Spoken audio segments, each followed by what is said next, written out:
Looks like there might be a few folks on the phone. Let's jump in. I want to welcome everybody.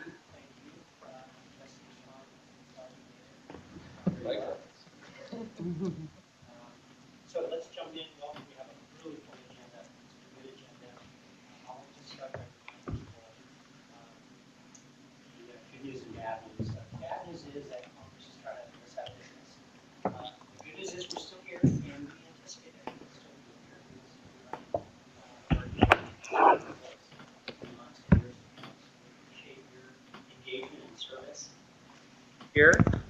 And I'm sure in a little bit, when Stephanie Kennan is on the phone, we'll have a chance to talk about politics. But in the meantime, we have an important couple of months coming up, and the Marketplace Advisory Committee is really in a position to support the open enrollment, create some strong momentum for us going into 2018. And so we appreciate everybody being here in support of that work. Let's do, we have name tags, but I think it's nice. We only see each other every couple of months. We'll do introductions, we'll do approval of minutes, and then we'll jump in. And I think I'll start over here, and then Jean will end with you, and we'll go, we'll actually approve minutes, and then we'll let you introduce yourself. And we're so glad to have you here, but I want to give you some time to talk a little bit about your work and your vision and your background. Okay. Victor, kick us off. So I'm Victor Garcia. I am the committee liaison and operations support for the Marketplace. I'm Shannon Saldivar, an insurance agent from Revoquay Insurance from the Dalles. Got to take 84 here, which I was happy about. One way. Yeah, just not home. Yeah, but I got here on it. I'm Claire Chanquez. I work for the Oregon Primary Care Association, which is the association for all the federally qualified health centers in the state. I'm Jeremy Vandehey. I normally work in the governor's office as our health policy advisor, and I'm on a rotation over to OHA as the acting director of the health policy and analytics team and helping with the transition over there. And I'm replacing Mark Fairbanks as the OHA ex officio member. So glad to meet all of you and good to see those of you who I know. Excellent. Hi, my name is Tim Hinkle. I'm a life and health actuary with the Division of Financial Regulation. I'm Steve Koyman. I work with Tim, and I am a rate review analyst at DFR. Welcome, guys. Dan Field, day job at Kaiser Permanente, and glad to be here, part of the advisory council. Jim Hauser, Hawthorne Auto Clinic, Portland, Oregon. Ken Preventer, Pacific Source. Chickie Flowers, your Marketplace Administrator. Jesse O'Brien with Osberg, the consumer. Elizabeth Cronin with the Marketplace. I am the Communications and Legislative Manager. Cindy Condon, I'm a consumer health plan enrollee. I actually use the exchange. And yeah. Sean McNulty, Policy and Ethics Recorder for Project Justice Now. And then Jean, we'll let you introduce yourself in just a second. Okay. I want to just say there's an audience member here. I'm Tim Sweeney. I'm also with the OHA. Welcome, Tim. So can I ask, has everybody read the minutes and ready to approve those minutes before we turn it over to Jean? Is anybody on the phone that wants to speak up and introduce themselves? This is Shauna Butler in Eugene, calling in for this meeting. Good morning. Good morning. This is Maria Vargas, a community health worker. Shauna, welcome. We're glad to have you here. Good morning. Can you hear me? Hi. Okay, great. Hey, Maria, I know you win the prize for calling in from the furthest away. I'm in La Grande, a little bit closer, finishing up my community health worker training. So I'm sorry I can't be there, but looking forward to staying on as long as I can. I may have to leave early, but thank you.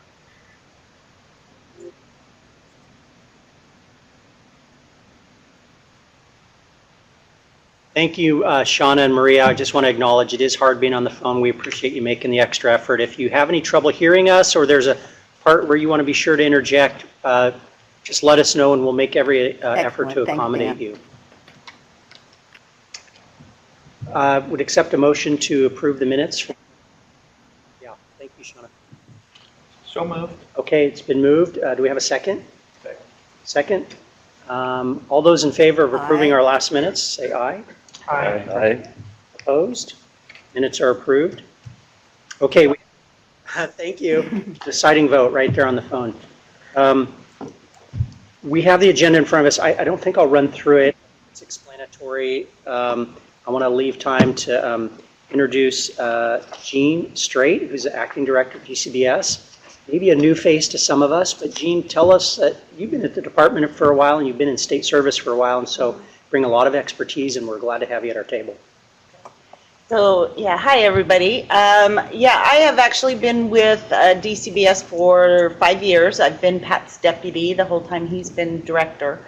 And before that, I have 20 years of state service. Before that, I was with the Oregon Youth Authority, and before that, I was 12 years with the Secretary of State's office. Started as a budget officer at the Secretary of State and ended as the Deputy Secretary of State for Secretary Bill Bradbury. So that's kind of my background is in state government.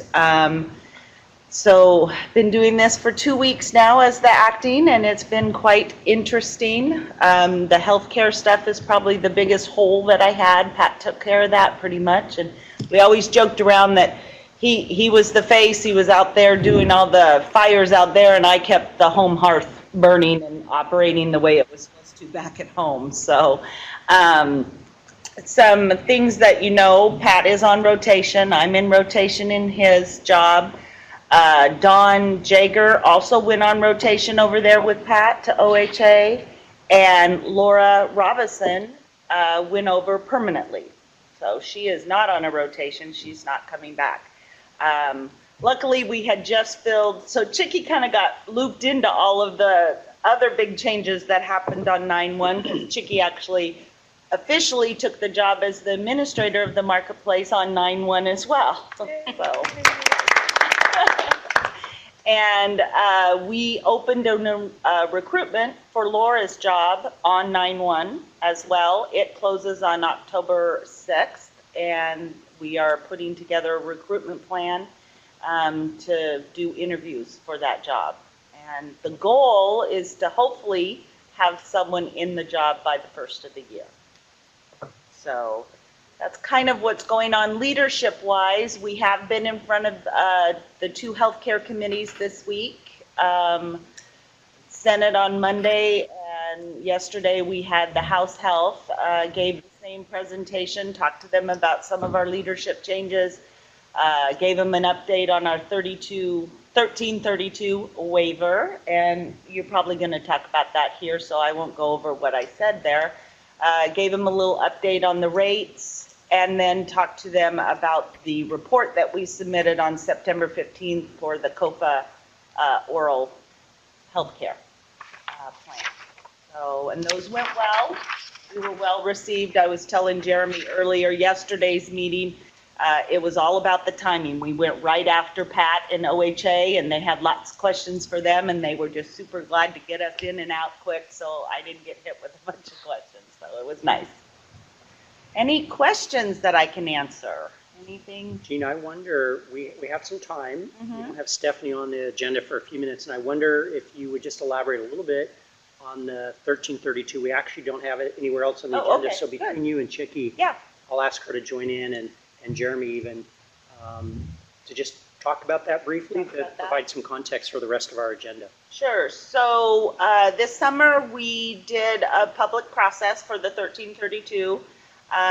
We had it open from July 25th to August 25th for comments. We held 2 meetings. I think it was August 24th and 5th. Received some comments, not a bunch, but we did have 2 open public meetings. We reached out to the tribes to get input from them, and we submitted our application on August 31st. So we've already heard back from CMS that it's been accepted, that it was complete. I've got to get all this terminology down. So they let us know it was complete. We got a letter on 9/11. And so what that does is it starts their 180-day process. And they are open right now for public comment. So you can go to their website to give public comment, or you can reach out to Chicky and she can give you the link to that.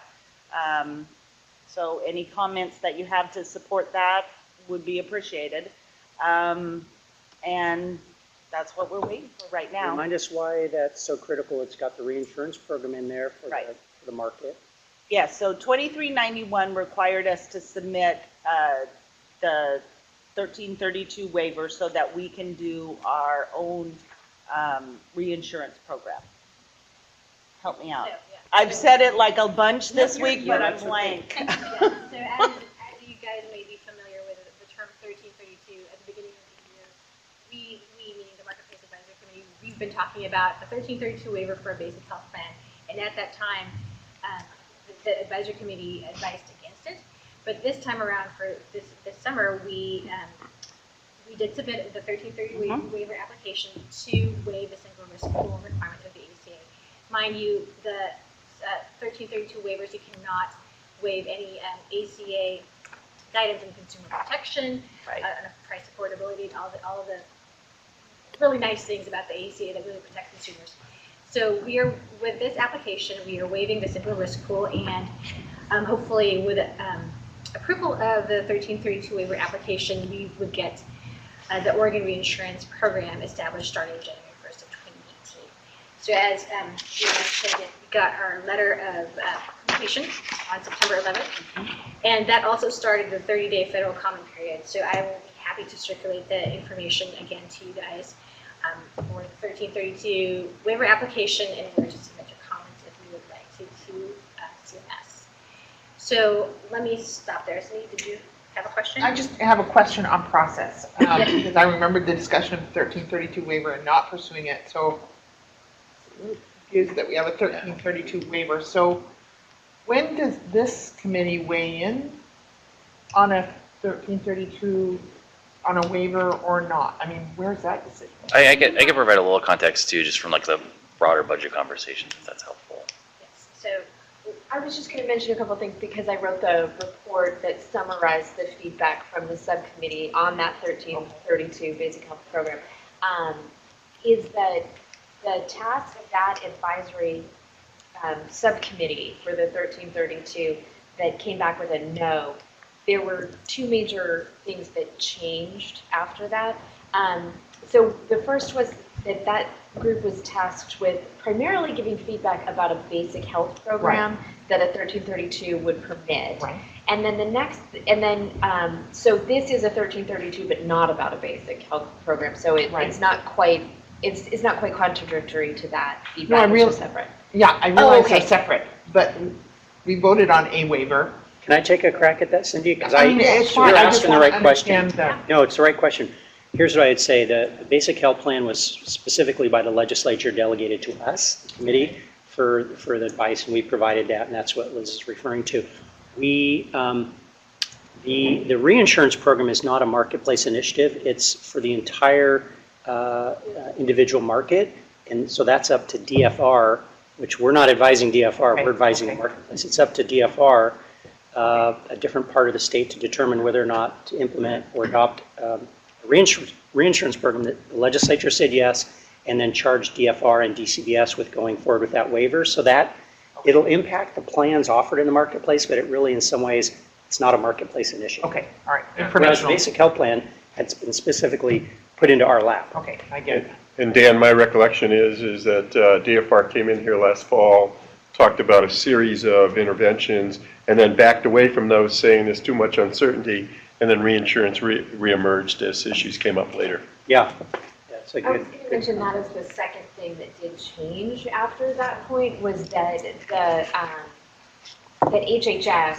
after the Trump administration took office and Secretary Price was there, then they gave new guidance to the states indicating that the 1332 waivers would be processed quickly, that they would have a very open mind about all the different tactics that states might employ. So that was the other thing that sort of changed on the ground that made the 1332 kind of come back to the fore as a possibility. Yeah. How does the 180-day review period and the January 1 implementation date reconcile? Yes, so with the approval of, one of the designs of the reinsurance program is that it does retroactive billing for claims for 2018. So even if the program starts at a later date, we have the design of the program itself, which will be done through administrative rule, will help us make carriers whole through the retroactive process. Makes sense. Jesse, I want you to jump in. Yeah, I was just going to say, maybe this is redundant at this point, that I think the difference between the basic health plan discussion and this waiver that is most important is that in the previous process, the legislature instructed the marketplace to look into a waiver, and with this new process, the legislature actually instructed UCBS to pursue a waiver to do this specific thing. Jim, and then Jeremy, if you had some context, we have a little bit of time to. Okay, so my question, and I don't know if it's legislative or administrative, so I don't know if this is the place, but the marketing, the outreach for the open enrollment has been, at the federal level, has been dramatically reduced. So my question is, what efforts are the state of Oregon, is the state of Oregon going to make for the open enrollment period? So we have a whole hour almost, Jim, at towards the end of the meeting. Are you going to be here for that? I'll be. Okay, so we. I was looking in here. No, it's perfect. We're going to give you almost an hour on the agenda. It's right here on the back. And I think Chicky is well prepared to respond to your, because you raised that. Jim sent an email a couple weeks ago, and so I think we've got a good discussion teed up on that. So I mean, most of what I was going to say actually I covered, but I would just sort of bigger picture, House Bill 2391, which included the direction to pursue a 1332 waiver and creates the reinsurance program, really came together this session as sort of a healthcare funding and stability package. So a lot of the bill is really focused at helping fund the Oregon Health Plan, but part of that conversation also included the recognition that we also need to not just think about Medicaid in a silo, we need to be thinking about sort of stabilizing and making sure we have healthcare coverage across markets. And so reinsurance sort of emerged in that conversation as a potential option for doing that.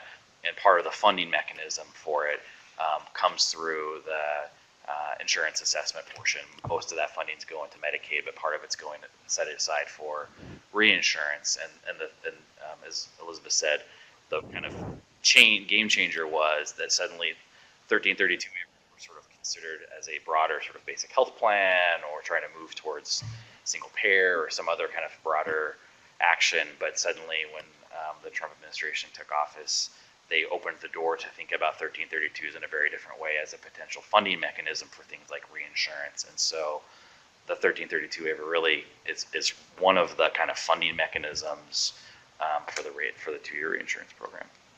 That's actually good context. Before we go there, Jesse, I just want to ask Gene and Chicky and Jeremy to remind us, once this 1332 waiver is approved, our reinsurance program for 2018 is set, regardless of what happens with the premium tax. Do you want to talk about that and confirm Yes, that? the first year is scheduled to be funded out of cash fund balances from the OMIP program that was left over in their cash balance, and then that will fund the first year of the reinsurance program. So between the fund balance of OMIP and the extra reserves that we have from marketplace assessments, that will help fund the state portion of the Oregon reinsurance program. And with approval of the waiver will come hopefully the $30 million that we need from the federal supply. And I think one reason I wanted the group to hear that is having that reinsurance program in place and good for 2018 keeps us stable and prevents our marketplace from the bottom dropping out in terms of the structure of it and the pricing of it. So I think, again, everything depends on CMS, but once that's good to go, we'll let Jeremy and others worry, and Gene worry about the referendum for 2019, but our marketplace will be good to go for 2018, and I just want to make sure we get that message out. Let me go to Jesse and then back to Claire. So I suppose it should probably be said explicitly, in case there are some people who aren't following this closely, that the referendum you're referring to is an effort to refer House Bill 2391 to the ballot, which would be for a special election in January. So that could potentially put this program, at least the longer term of this program, at risk. But the critical thing is that we do have funding for 2018 regardless. But I had a couple of other things on the waiver. One of which is I just recently heard that the Minnesota 1332 waiver, which is pretty similar to ours, I don't know if it received final approval or if it was just deemed complete or whatever, but there was, and this has become a political issue there and with CMS, but apparently what CMS decided to do was that they sort of indicated that they're going ahead with the reinsurance program, but they're planning on cutting Minnesota's funding for the basic health plan that Minnesota actually has set up. It's one of like 2 or possibly 3 states that actually has a basic health plan. Right. And the reason I'm bringing this up is just that maybe there's more going on than I know about, but this is perceived as being a kind of political thing, that the 2 are tied together in some way. And obviously, Oregon doesn't have a basic health plan, Right. but we do. If it is a political thing, CMS is potentially in the position where they could give and take something else. Right. This seems like something to be worried about, potentially. We have not received an indication that that would be part of the conversation. At this point in time, they've been very supportive of our 1332 waiver application from day one, from the day that we floated the idea, especially since we have buy-in from our carriers from the beginning as well. Yes, I agree, it should be on our radar. At this point in time, it is a little farther on the core of my radar, only because it hasn't been part of the conversation. Thank you. Yes, we're very aware of the Minnesota waiver and the developments that are there. But also, hasn't Alaska been approved? Theirs has been approved, and ours is very similar to theirs. Almost identical. And we haven't heard any offsetting decreases to their state, so. But Alaska's red. Are there any other waivers or applications in the federal government, like in OHA, that are unresolved right now that should be on our radar? I'm not aware of one that's out there. Not aware of any others. Along with Oregon's 1332 waiver application for reinsurance, also Iowa also submitted on August 21st and was deemed complete on September 19th. And Idaho's done one. Iowa. I think Idaho's done. They've For done reinsurance? one. High risk. Okay. And Oklahoma also submitted one on August 16th. So we're the same cohort. We've all submitted the same thing for reinsurance, and all have been deemed complete. So I think if that does become part of the question, it would also be a conversation with other states as well to see how we can. So Claire's been trying to jump in. Oh, well, some of this may just be me not following the That's process all right. super well. That's why we're having the discussion. So when, I think it was during the end of the legislative session, Palin got special authority for something. Was that having to do with his waiver or to stabilize, like authority to stabilize the marketplace? That was more towards if the ACA got reversed, it would give him the ability, or the director, the ability to enact through rule a way to stabilize the market. All right, so that's still in place. If it's mid-year Just plan. for, was it a 6-month kind of thing? Yeah, I don't remember all the specifics. Because it seems like that just keeps. that at 12:35 I think. Claire, we're calling that the special powers. And it's like the Harry Potter sorting hat. And Pat has given that to Jean, so in her office, she has the special powers hat. And if that gets invoked mid-year, we certainly hope it doesn't. Yeah. Elizabeth will talk about it. If it gets invoked, that'll all come right back. Yeah, I just wanted to make sure that that Go into witness was a protection. separate thing. Yeah, no. Well, and nothing will be decided with just that sorting hat. There'll be a whole lot of people involved. Thank you. Make sure you capture that in the minutes. We were earlier, I was talking to Jean, we're trying to convince her for Halloween to wear her special powers cap and see if she gets any questions. You'll have to set us straight later today about what the legislation says. Does it actually say special powers, or is it something else? Actually, just Super special. Okay, I don't know if we have Stephanie Kennan on the line. We're 5 minutes ahead of schedule. Stephanie, I was going to say if you're there, raise your hand. That wouldn't help. Are you there? Okay, so Stephanie Kennan with McGuire Woods Consulting. We've had Stephanie on before. I know when we were at the Coast, she was on. Formerly with Senator Wyden, longtime Capitol Hill health policy expert, and now under contract with the state of Oregon. And Stephanie, we were really hoping, not to have to hear from you again, but we The reality is we really need and value your expertise right now, and we're all kind of just waiting with bated breath. So without any further ado, we've got you on the agenda for just about 15 to 20 minutes with questions. We'll ask you to go ahead and tell us what you know, and then we'll save time for Sure, questions thank you. And at I the will end. forewarn you by saying that yesterday I was told I was a real downer, so I apologize for the state of events. Let me just sort of start at the top with Graham Cassidy, just to make sure everybody has an equal understanding of what Graham Cassidy is. It would repeal the ACA Medicaid expansion, the individual insurance market subsidies, including the premium tax, the cost-sharing reductions, and the basic health program as of 2020. And it would create a new block grant program to states to replace the expansion in insurance subsidies for 2020 to 2026. States are supposed to be given lots of flexibility to use those funds to cover high-risk patients, assist people with premiums and cost sharing, and then it converts the federal funding for the traditional Medicaid program from an open-ended basis to a capped amount. Depending on which study you look at, Kaiser Foundation just came out with one today that says Graham Cassidy would decrease federal funding for states by $160 billion from 2020 to 2026. It's very hard to say 2020 for some reason. CBO is supposed to come out with a skinny analysis of it early next week. That analysis will be geared more towards whether or not this legislation fits the reconciliation parameters on the financing part, meaning whether it saves or spends the right amount to meet reconciliation requirements.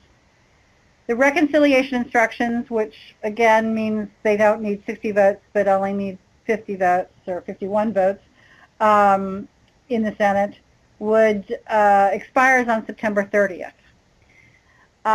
There was a great deal of hubbub yesterday because the Majority Leader's office said it was the Majority Leader's intention to bring the bill to the floor next week. Well, he would have to if they're going to vote on this before September 30th. There are several members of the Senate that we don't know their votes yet. That's Murkowski, McCain, and Collins. And Rand Paul says he is a definite no. Rand Paul was a definite no until he voted for the last one. So it'll be interesting to see if he keeps to his guns this time. I think this time is a little different for him. I think he probably will be a no vote. Collins is most likely a no vote. She's the senator from Maine who really got great love and press and attention for her no vote last time. What is different for her this time is that her governor, who didn't like her vote last time, is openly begging people from Maine to call her and harass her into a yes vote. I know Senator Collins and her staff well, and so far they're kind of indicating that they don't think she's going to change her mind. But she hasn't publicly said she's a no vote yet. Senator McCain, this is an interesting case. We have no idea where he's going to go. Senator McCain has said that he wanted two things. One, regular order, and I'll explain that in a minute, and that he wanted to know how this would impact his state. His governor then immediately put out something saying this is the best chance to repeal Obamacare, so go for it. He is still, however, asking for regular order, and regular order to him means hearings, a markup in committee, and then it comes to the floor, a fully vetted bill. He's not going to get that. Murkowski is under a lot of pressure to change from a no last time to a yes. However, her governor has come out saying that this would be bad for Alaska. However, Graham Cassidy contains a provision that would protect Alaska, South Dakota, Wyoming, North Dakota, and Montana based on their low density population. So it would delay some of the Medicaid cuts in those states, so that might give her a way out. I also understand, although I have nothing in writing, that there are some other deals being cut to protect other states to get senators on board, and that they're still looking to cut some more deals for Alaska. A couple of things that need to happen before we get to a vote on the floor. Senator Hatch will have a hearing in Finance Committee on Monday. Witnesses have not yet been announced. The other thing is that the parliamentarian of the Senate has to scrub the language, as they say, to make sure that that all the provisions meet the requirements of reconciliation, and that means that they impact spending up or down, but they somehow impact federal spending. There is some question about some of the provisions in this bill. The abortion language they have in the bill always comes up as a question on whether it meets what is known as the Byrd Rule. And the provision that would allow states to waive requirements and basically design their own benefit packages and do whatever they want to do. That also may not fit the Byrd Rule and either have to be rewritten or it jettisons the main reason for doing this bill. There are 8 Republican governors that have come out against the bill. There are 15 Republican governors who've come out for the bill. The question of whether any of this matters in the end and if this just ends up being we got to do it because we've got to do it because of September 30th, that very well could happen, and every health group has come out against the bill. Interestingly, on the House side, you have some conservative Republicans in states like New York and other places that are calling their members in the Senate, their counterparts in the Senate, and saying, I'm concerned about this bill because it doesn't do everything we want it to do, and it may hurt our state. So there's a weird dynamic going on there. It's unclear if the House would take up the bill and pass it, or if they would want to conference it with their bill that they passed. I don't think they've really talked that through, but they may want to just pick it up and pass it if they have the votes in the House, if it were to also pass the Senate. And the other tea leaf that everybody's trying to read, but I, for the life of me, don't really fully comprehend how you can read it, is that there is a primary in Alabama on Tuesday, and you have a fight going on between Luther Strange, the current sitting senator who replaced Jeff Sessions when he became Attorney General, and Judge Moore, who's a very conservative judge, has been in lots of trouble for putting the 10 Commandments in the courtroom kind of stuff. And it is thought that if one versus the other wins, that might embolden some folks and make them want to be part of the group that goes for yes if they're a little weak. I will tell you how strange this is. It's that Senator Grassley, who at one time was chairman of the Finance Committee, he's now chairman of the Judiciary Committee, has 10 reasons why you shouldn't vote for this bill, but he's voting for the bill. And it has nothing to do with the policy. It has to do with we've got to repeal Obamacare. And it's for someone like that, who's usually a pretty good policy read, it's kind of hard to understand where he's coming from, other than it's pure politics. The other thing I'd like to add is that this puts the CHIP reauthorization behind schedule. And in the Senate, they had a deal for CHIP for 5 years of reauthorization and a very slow phase out of the 23% ACA bump in funding. The House wants a 1 or 2 year reauthorization and a faster retraction of that money. CHIP expires September 30th.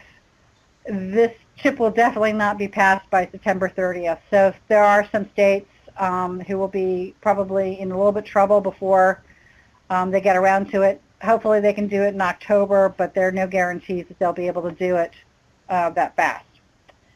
The other one issue I'd like to just mention briefly, and you may have already discussed it, is that the administration decided to make the CSR payments for September, but they are still saying it's on a month-to-month basis of whether they decide to do it or not.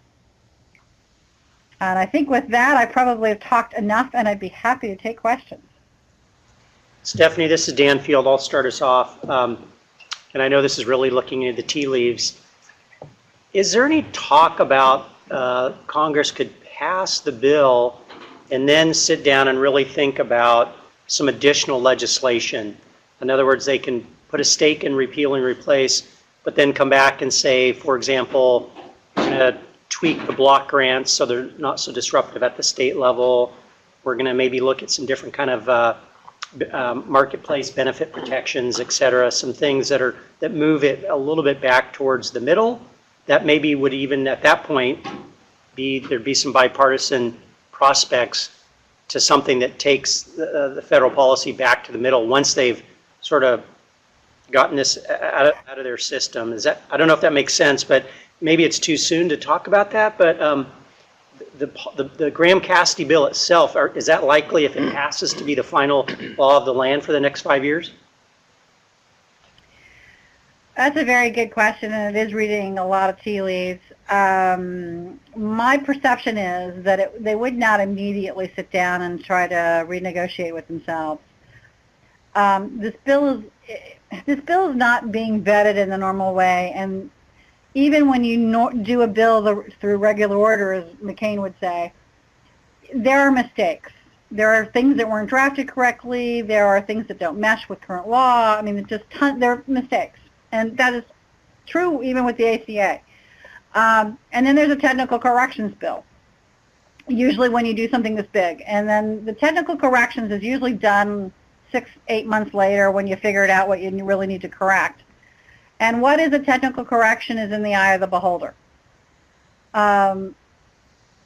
It may be that this gets passed and people say, here are the 400 things that are just bad, and starts to be upheaval and they have to go back and revisit sooner. But I think that almost immediately somebody would start working on what they consider a technical corrections bill. Whether that's bipartisan and whether it does what you would want it to do in pulling it back to the middle, I'm not sure. There was an effort to work on some bipartisan legislation that the chairman of the Help Committee, Chairman Alexander, and Patty Murray from the ranking Democrat were working on. Their staffs were starting to get somewhere. They had some traction, and the Graham-Cassidy effort kind of shut it down, and they hadn't worked on some of the more harder parts yet. They really needed more time. But Graham-Cassidy shut them down, and I don't know. I think it would be very hard to revive their effort right off the bat. We have a bunch of questions for you, Stephanie, so hang in there. I'll just start with Jesse O'Brien. Okay. Yeah, hi, Stephanie. This is a pretty in-the-weeds procedural question, but I don't know a better person to ask it. You mentioned the possibility that they could take the bill to conference. Is that actually possible given the reconciliation deadline? Because the Senate would then have to repass it. I was wondering that. Well, that's a very good question, and I've gotten two interpretations, and I haven't heard anybody say that this is the final, and we would need the parliamentarians to say this is the final. It has to be passed. The basic legislation has to be passed by September 30th to fit reconciliation instructions. Conference reports are not amendable, and you can't you can kind of filibuster them, but you can't. It's hard to hold up the whole thing. In theory, you could have a conference. I think it is more likely that the House would take it up and pass it. But again, there's this weird dynamic going on in the House where there are some very conservative Republicans, not Freedom Caucus Republican conservative, but conservatives who are worried about the impact on their states all of a sudden. So I think the easy route would be just take it up and pass it in the House if they have the vote. Let me keep coming around the table. We'll go to Ken Preventure and then Jim Hauser. Hi, Stephanie. Maybe this is a naive question, but what's so different about this bill that has a lot of folks believing it has a greater chance of passing than the last 2 or 3 that we've seen? That's actually not a naive question. It's a really good question, and there are several answers depending upon who you talk to. One is that, this is a crass political answer, One is that a number of members went home and their donors got a hold of them and said, I sent you there to repeal Obamacare and you didn't do it. That's one, that may be one part of it for some members. Some members came back and felt that as a party they had failed and that the party had to pass something. Some of this may be derived from Trump playing politics with his new friends Chuck Schumer and Nancy Pelosi. Some of it may be a sense that this was something that they have campaigned on for 7 to 8 years and that they failed and that they couldn't fail. The Senate leadership, frankly, had decided to move on and prove their mettle in tax reform. And they were not wild about this. And they, in fact, kind of let it play out thinking it would die out, and then it started to get some traction. And then they had to switch gears. So it's largely political as opposed to anything else. It's just what part of the political sector do you want to say? Do you want to say it's because people heard from their donors? Do you want to say it's because people felt the party had to prove itself as a party, that they could keep a promise? It's one of those, and probably a mix somewhere in there. And that is why the pressure on McCain is so strong right now to change his mind and go ahead with this. I mean, it's written differently, but a lot of the elements of Graham Cassidy can be found in the last proposal. Jim Hauser, jump in. Stephanie, hi, this is Jim. Thank you. Following up on what Dan asked, it seems to me, well, for one thing, that Republicans have pretty much all along said that they see this as a two-step process. There's repeal and then there's replace, and that this is pretty much repeal. And it seems to me it would be suicidal for them to go into 2018 and especially 2020 with this disaster on their hands, because it's all going to become much clearer. I mean, I don't know if you read Jeff Manning's story in the Oregonian about what it's going to do to Oregon, which is already blue, but the same thing's going to happen in every other state. And there have actually been some Republicans who keep saying, don't worry about this. This is just the first step. We're going to come back with some corrections. We're going to make this better. But it won't be called Obamacare. So it seems to me that it's almost reasonable that they would be coming back with some stepping back from this, that they would hope to pick off some moderate Dems that they could either, on the one hand, say, so if they can't, then they can blame the whole thing on the Democrats. We tried to make this less onerous and they wouldn't go along with us. Or if they can pick off a dozen Democrats and come up with some way to make this not such a terrible thing, they can then blame the whole thing on the Democrats. But I just can't, can you see any way going into 2018, 2020 with this latest Cassidy bill, what that would do to their party at the ballot? Well, I think your thinking is logical, but I have come to believe we're living in very illogical times. Yeah. As I answered another question there, it is easily conceivable to have a quote-unquote technical corrections bill which tries to fix some things. How fast that could happen is another story, because they want to move on to tax reform. And I don't know that there's going to be appetite to try to find even 5 Democrats in the Senate to work with them after they do this. It's because and just the way the Finance Committee hearing was announced, Ron Johnson, who is chairman of the Homeland Security Committee, announced, all right, McCain wants a hearing, I'll give him a hearing. And that made Hatch mad, and Hatch said, okay, I'll do it in finance because it's in finance, but he never talked to the Democrats at finance about the hearing. He just said, we're going to have one. Now, chairman prerogative, but that's not the way the finance committee is supposed to operate. They've always been more bipartisan than most other committees. So those little things start to grate, and I'm going to say something that I even find depressing. Lindsey Graham is not known as a healthcare thinker. Cassidy may be a physician, but I don't think that he's the greatest healthcare policy person either. Ron Johnson and Dean Heller, who are now on this bill, also are not known for their great health policy thinking.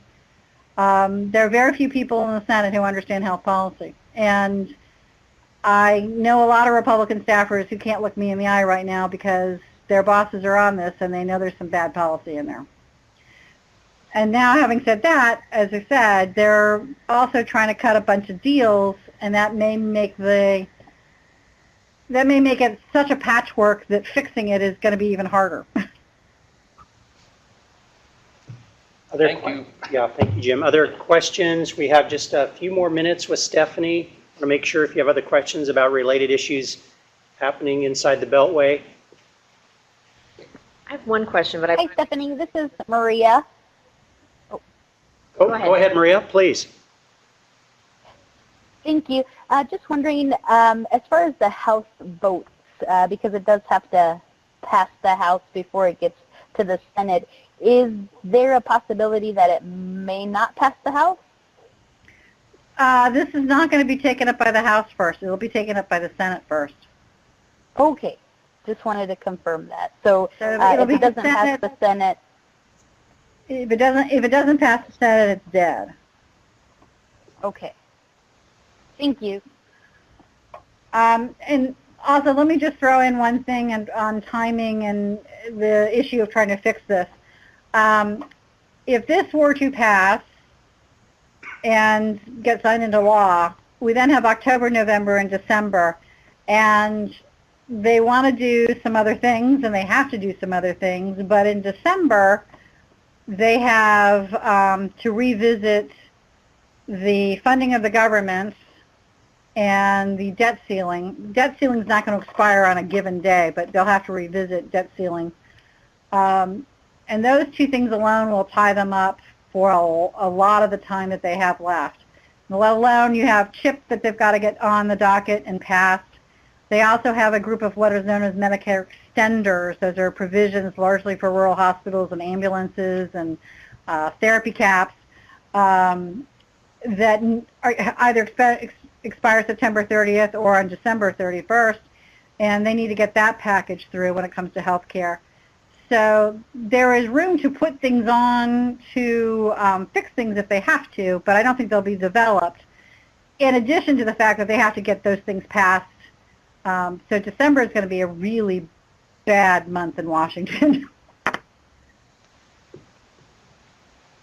Any other, Elizabeth, did you have a question for Stephanie? Or I did, as long as everyone from the committee has asked. I appreciate that. Yeah, any other questions from the committee? Okay, One more. Sean. What do you think the chances of a DACA fix that actually results in them being able to access marketplace coverage would be? Because if there's a legislative fix, my understanding is that they would then become marketplace eligible. Is that part of is that on the table as well in all these discussions? I don't have an answer for you on that. I haven't heard it, so I would be happy to check and get back to you. Thank you for asking about that, though. We haven't talked about DACA.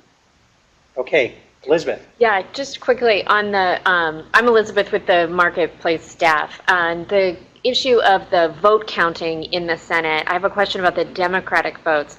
I've heard that there is some question about whether Senator Menendez from New Jersey will be available to vote. Let me assure you that Senator Menendez has assured Senator Schumer that he will leave his trial and he will be in the Senate to vote if he is needed. Great, thank Is you. that, Elizabeth, because it changes how many Republican votes you need to pass the bill? Well, and how many Democratic votes you have, suddenly you'd need 4, in order to get, yeah. It's not, the trial is supposed to go to the end of the year at least, so. But speaking, Stephanie was talking about all the deals they're making. He's probably open to a deal that. I imagine he's open to all kinds of deals. He is from New Jersey. Just remember, Governor Christie's one of the Republican governors who came out against Graham Cassidy, so I'm not sure there'll be a deal for New Jersey.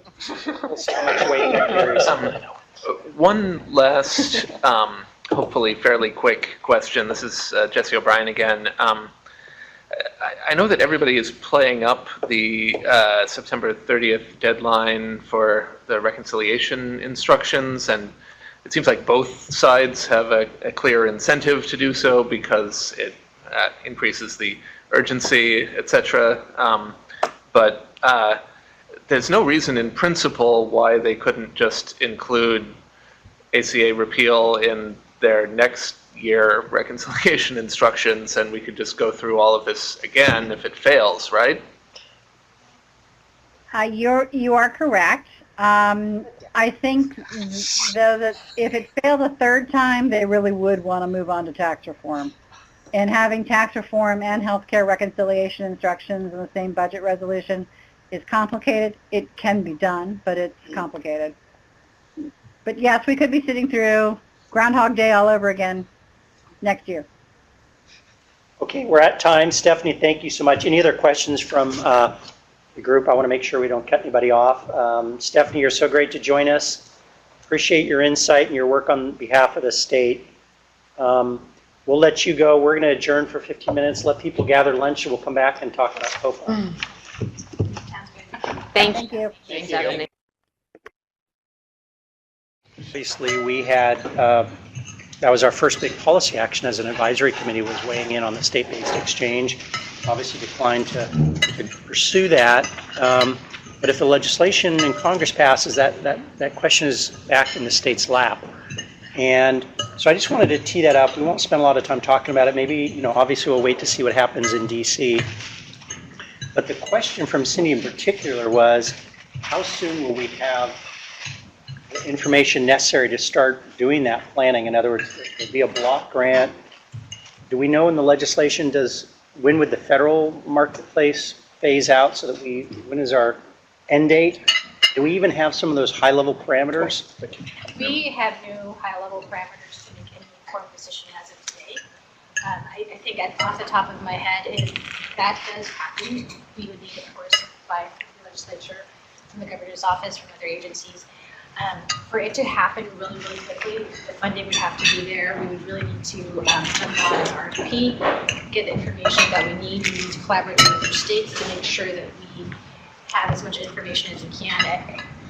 Ideally, 3 to 4 years is my best estimate if we had to do it, because it gives everybody time to gather enough information. Well, 2020 is only 2 years. Yeah. That's why I said ideally. Yeah, yeah. At the very least, if we had to do it by 2020, we would have to move really, really fast with a lot of buy-in, pretty much at the table at that time. I guess the way I've thought about this is, it's almost, it's similar to how when the ACA originally passed, but obviously sort of a reverse situation, which was, but at that point, there had been so many bill drafts, a lot of people had kind of lost track. The first thing folks did was sort of lock themselves in a room and make sure they really understood it and start to call out what are sort of the key policy questions that need to be answered and by whom. And at that point, it was a lot of the Health Policy Board, because Marketplace Advisory Committee didn't exist at that time, but sort of trying to start to map out, I think, what are the decision points and how quickly do they need to make them and where are the right places to make them. So I would imagine that would be a huge body of work immediately. There is a little bit of time. Some of the stuff does take effect immediately. Some of the bigger financing issues are in 2020, which isn't a long ways away, but at least it's, not this biennium. But I would think it would be a pretty heavy staff lift and immediately of needing to sort of lock folks in a room and start to map out what are the key questions that we need to answer and where's the right forum for answering those. Yeah, I agree. I mean, just getting a group of people together and start figuring out how it affects us and what we do. And as for, you know, the federal, the database going away, you know, there are states out there that have systems that work. So we might not have to start from scratch. There are some alternatives in that regard. I think that will be the least of our problems. I think we'd also have to be prepared for the fact that on a 2-year, you know, on a short time frame like that, we would not be replicating what we have now. We would come up with some situation that, you know, maybe looks a little bit like how we run the small business plans, where it happens out in the regular market and then there's some sort of a true up in order to connect people with their tax credits or their, you know, their subsidies, or that looked a lot different, but that tried to achieve the same purposes. Cindy, you wanted to? Well, I guess, and again, I'm trying to find the silver lining of a repeal and state block grants. So if that were to happen, is there a possibility that we could step back and say, okay, I think part of the problem with the marketplace for the individual market is that all insureds are not included in, it's not a pool of everyone. And so could we as a state say, okay, we're going to pool all insurance. It is not just a pool of the individual market. And would we have flexibility to do bigger changes relying on our whole population as opposed to a very limited population? And I would say that would be a positive. I think, Cindy, to your question, could it happen in 2020? I don't think that would be wise of us to do it right away from adopting new technology. Could having our own technology make us more flexible to adopt to make these bigger health policy changes? It could. I think there's always that positive that having our own technology and access to it will allow us to be more flexible to do things at the same time. Okay, I guess I'm looking at it more from how do you make it sustainable from a cost? You know, if premiums are too high and people don't want to buy the insurance, then you don't have a successful marketplace. But if you've got a bigger pool, you know, can that bring the cost down? I'm sure that'll be part of the legislative discussion. Yeah. Jim, I wanted to give you a chance, and then wanted to mention Sean had a great point, which was, remember when we did our initial analysis, we talked about there are some pros to a state-based exchange unrelated to technology, and there's some reasons why we wanted to give that serious consideration. Those are still out there. Maybe some have been added to that. There's some new ones like Cover All Kids can't go through the federal marketplace and have it properly referred over to OHA because they can't determine an undocumented child or full Medicaid benefits, and things like COFA dental. If we wanted to add that on, we're looking at running that through a DCO. All these systems wouldn't interact with the federal marketplace, and we keep adding on new programs like that if we wanted to. In the initial meeting, creating a SEP for pregnancy was one of the original things that brought that up, and things like that we could do as a state if we wanted, if we had that flexibility on marketplace structure. So the landscape has changed a little bit on the policy side. Jim. So I do recall, and now, but I'm trying to recall if it was in this group or at the end of Cover Oregon, where we had reissued some RFPs for companies that could administer an exchange for us. And I think we had 4 responses, and at least one of them had good reviews. My guess is if this passes, they're going to be in big demand, and I don't know how scalable they are, but there are private entities that could actually administer that something like this that were available, and so then our challenge then would just be, our challenge would be the bringing together which entities, Oregon Health Plan, small business, the current marketplace, whether it would include SAIF, that's currently, sounds like it's going to be on the chopping block, OEB, PEB, I mean, in terms of what you're talking about, how to form a big buying pool. So the potential would be there. It's whether we could organize the funding with, I mean, Measure 97, which had the potential to provide that kind of funding. So didn't exactly close, but. Let me, I appreciate that. Let me close this for now by saying this to staff. I think what you're hearing is there's a lot of energy from different parts of the committee to wade into this discussion. We hope we don't have to, but if there is, we would want to be part of that discussion, some of which is going to happen in the legislature, some of which at the agency level, in determining some of those issues. And so you're right, the first time around it didn't happen here because we didn't exist. The second time around, you know, we went through that, but we kind of all, I think, knew what the path was, given where we were at that time. God forbid we get back to this again next year. I think there's real energy, as you're hearing from people, to engage in this discussion in a broad way. So again, hopefully we'll never see that on one of our agendas, but if we do. So with that, can I move us back into the agenda? I think we're going to talk about a proposed COFA rule. Looks like this might be relatively quick. Victor, are you going to kick us off here? Yes, so this is a proposed rule for the COFA program. As Dan mentioned, after the first year that we had the COFA program in place. So during this time, we were also kind of looking at the rules again, making sure that we captured everything we needed to the first time around. One of the things that came up in the discussions was that there is actually nothing that establishes when a person is a member of the program. There's nothing that actually specifies that in the rule. So we had been doing it basically when we received the completed application, but that caused a few issues, but also since we didn't have it outlined anywhere, we thought it would be an issue if anyone came to say, well, where does it say that that's the start date of the program? So after a few back and forth, policy advisor Anthony Behrens and Nina Rempel, who's the manager of the program now, decided on establishing membership in the program as the first of the month after the application is complete. If the application is received before the 15th, and if it's received on or after the 15th, it would be the month after that. Basically, it sort of lines it up with how people are enrolled in the marketplace during open enrollment. So it happens the same way. If somebody enrolls before the 15th, they get their coverage on the first of the following month. And if they enroll on or after, it's the month after. And so Victor is just sort of helping walk through. There's a good explanation behind the minutes. I should have mentioned that, Victor. Sorry, it's in your packet. Pretty straightforward. So what do you need from us? You want questions, comments, and then do we vote on this? And that's procedurally, it's normally when we have just a standalone rule advisory.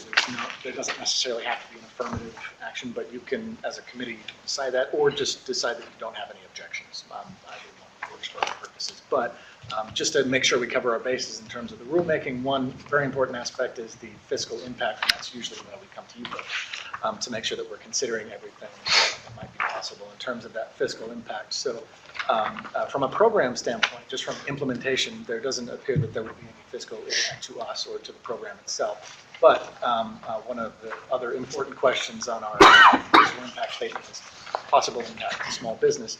As with a program like this, our consideration for the marketplace is always with starting with the agents, but also insurers possibly, whether there might be any potential impacts in changing these dates in that way. Because it does impact when like a first premium could be paid through the program. We just taking a look at how most people qualify for the program and when those things actually happen, it looked like if there was going to be an issue, it'd be a very tiny subset of people. Because there are folks here that actually work in the program and with this community, we wanted to run that by and see if there might be any fiscal impacts to your businesses, agents, insurers. Good. So let's pause there and turn open the floor. As you said, there's people around the table and on the phone with expertise. Thoughts, comments? Shannon. Great that you lined it up with what healthcare.gov does. It's so confusing to have different rules everywhere, so that's wonderful. Makes it just simple and consistent. Do you guys have a provision for a special enrollment period if a client does potentially qualify to line up the program with what ZEP rules are for you with that? And this doesn't seem to delineate that. So, Okay. because most of the SEP qualifications for COFA folks end up being the Medicare ineligibility, it ends up kind of falling into that same bucket. At least that's my understanding. That's been explained to me. I'm definitely not an expert on that. So, Okay. so the subset of folks that you're talking about with SEPs that are potentially backdated, it's again a very tiny subset, but it doesn't. That's not carved out. So that, Okay. that would be a consideration Okay. for agents or sisters. How does this interact with the new rules on the start date of coverage being variable depending on how long it takes for the federal marketplace to verify the special enrollment period? Just if it goes over 30 days, they can delay it 1 month. Is there a system to choose the start date of or starting date in the program based on that? So really, we are the last, well, we are the first and the last step in this whole wraparound program, and we cannot enroll a COFA citizen until they have submitted all their verification documents for SCP, so until they're fully enrolled. Right. So we would come way after that. So there is, we cannot choose for them what their start date is. If we get all completed documents by the 15th of this month, it would start on this month is it? So they are saying they'd have to complete their verification with the FFM before they can apply for this program, in which case that would leave them with a couple months of retroactive payment that the COFA program would have to make. Yes, they would have to complete an enrollment and all the verifications with healthcare.gov. So will the COFA program pay for those retroactive months of coverage for the Not until they are fully enrolled. So if, are you saying they're if, fully enrolled, they've submitted their paperwork, but it's still in processing, and the FFM hasn't sent their information to the carrier at that point because they are still being verified with the FFM. Once that payment is made to the carrier, their start date defaults to the original start date the application was submitted, unless it was over 30 days of processing, in which case the client has the option to delay that start date by 1 month. But they'll still have to pay all retroactive coverage months necessary. So this is a whole new... and the whole processing of the verification is on the healthcare.gov side, or is it on the COFA enrollee side? It's on the healthcare.gov side. They submit it and upload it through the FFM that day, and then it can take an interminable amount of time. So it's not until all the verification is complete. So Even if it is retroactive, we cannot sponsor until everything is done and the complete. payment isn't made until after the verification and all that is complete. We then send a notice to NINA saying that this person has been, their information has been transmitted to the carrier, and at that point, the payments are made for as many months back to the original start date. So we cannot retroactive until everything is, we will only prospective enrollment. So if you're interpreting the rules that way, you're creating a system where any COFA enrollee using an SEP is going to have to pay for a couple months of coverage on their own. And it basically means you cannot get onto this program without the Yes, financial so that's ability part of to the pay. criteria that they have to go through all of the different verification steps and complete that. A completed application in healthcare.gov is one of the critical criteria for this program. I get what you're saying. So, It's just it's such a big difference in It start is. dates So and everything. basically, And the FFM put in a change this year where every SEP has to be verified before you get your your application transmitted to the carrier, and the carrier knows that you have the bill, and then the carrier will bill you for as many months back to the original start date. With that additional process in place, that means that the COFA program effectively has an additional barrier that was created. I understand how I that agree. works with your rules, I but agree. is there any plan to address that? Because that now is a 1 month's premium barrier to every I agree. SEP So enrollee. yes, I will go back to our team to see the impact on the current enrollee database, or current enrollee base, and see what the impact is. And I will get back to you with it. Okay, 'cause that's a really big concern for us if that's the case. The other population that I could see this rule implementing or affecting is when a child turns 19 and transition off of OHP and onto the COFA program. They can submit an application after the 15th of the month, and it'll start on the 1st of the next month, even the same, like the next day, as long as it's transitioning off of Medicaid. So under this rule, they would also have a 1 month lag time between where they'd have to pay that first month's coverage, and again, that seems counter to the intent of the program. Okay. So a little bit of offline follow-up. Appreciate that, Sean. It's great to see the expertise around the table, and I think part of what we wanted is people who are bringing that very practical, consumer-focused experience. So thank you, and Chicky can follow up. Victor, wrapping this up, anything, again, you don't need a formal vote, but you wanted to generate some good discussion, which you have. Right, and so now, given that, because that's kind of, I guess, central to the timelines that we've established in the rule. I'm wondering if Chicky, we want to, I guess, discuss some of the language, or So I think this language applies to majority of the COFA enrollees, and I will go back to our team to see if we can make exceptions, policy exceptions for those that, for the SEP circumstances, if the OHP, aging out of full OHP, we can include that as part of the rule. But for now, I think we hear your feedback, so I think the process for this is the introduction.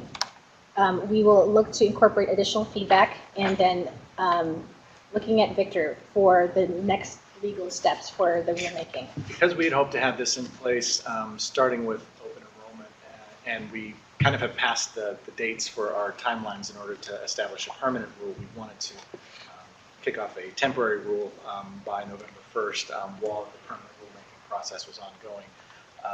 But that would largely depend on the actual language that ended up in the rule. So I didn't know if we wanted to have more discussions offline, or... I think more discussions offline will be our next best step. Because that would be the one, I guess, fiscal impact would be the actual COVID population.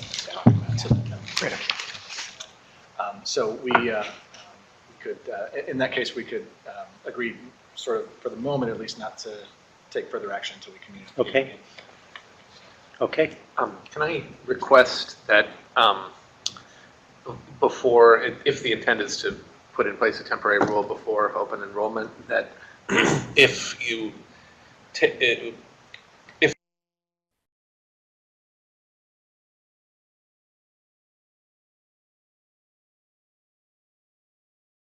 you are going to take action on that, you follow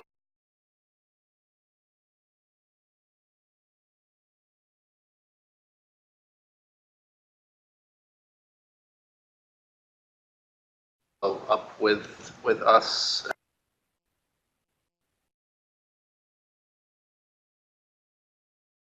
And let you know how those issues are resolved. I'd really You can do like that by email. know that. Obviously, that would occur before our next meeting, but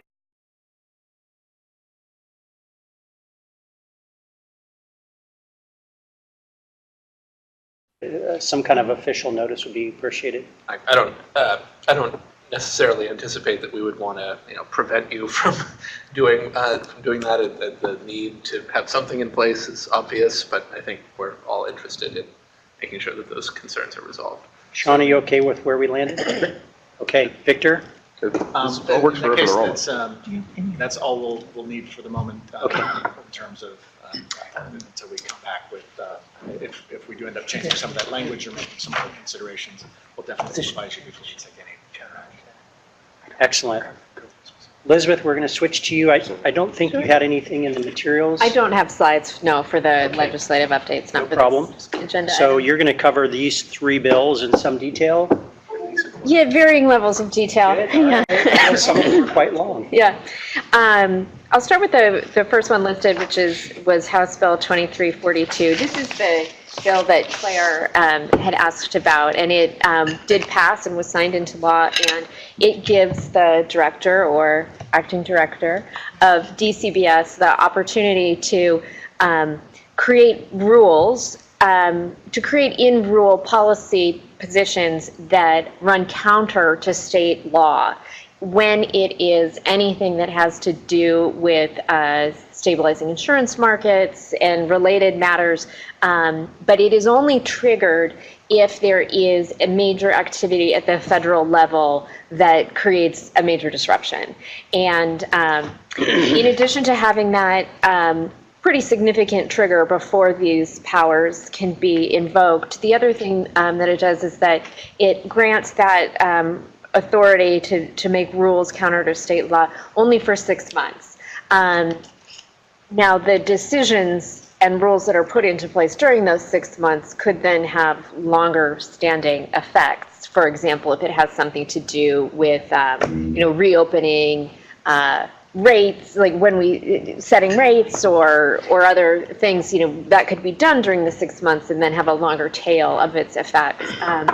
as of right now, and I don't know, Jane, if you've thought differently since we listened to more of what Stephanie had to say, as of right now, we do not have plans to invoke, the DCBS does not have plans to invoke this authority, but it stands available as a tool to help serve healthcare consumers in the state. And I would say just because that authority was given to the director of DCBS, that decision won't be made just by the director of DCBS. There will be lots of discussions before we enact this. Transparent government, yeah. Yeah, and specific reference to the Marketplace Advisory Committee, so we would expect to be actively involved in that as well. We appreciate that, having that role.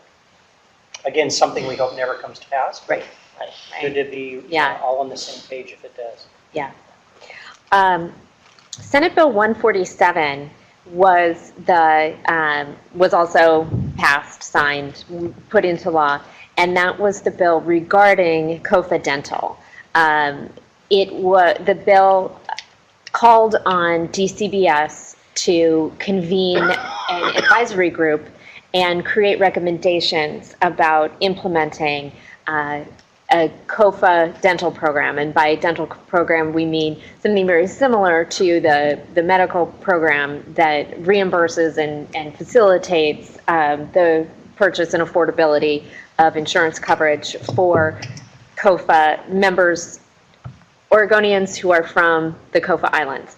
And the gap between the last program and the need for dental is that even though the original COFA medical program was designed to be kind of a Medicaid look-alike, it was designed to serve COFA Islanders who, but for this kind of quirk of international policy, of foreign policy, probably would otherwise be eligible for Medicaid. So in order to fill that gap, as you all know, the COFA medical program was created, but the gap there is that under Medicaid, they would have access to dental services, but under the medical policies that they access through healthcare.gov and the COFA program, no dental coverage. So the bill was specifically to look into what it would cost, how it would work. It did not create a COFA dental program. That advisory committee met in person twice and kept in touch over email over the summer, and the report was due to the legislature last Friday, and we submitted it. Its contents were largely that it seemed like the best go forward with the COFA dental program would be to use something like the DCO, the dental care organizations that are similar to, or managed care dental that is used in the Oregon Health Plan, perhaps with DCBS contracting directly with a DCO to operate the program.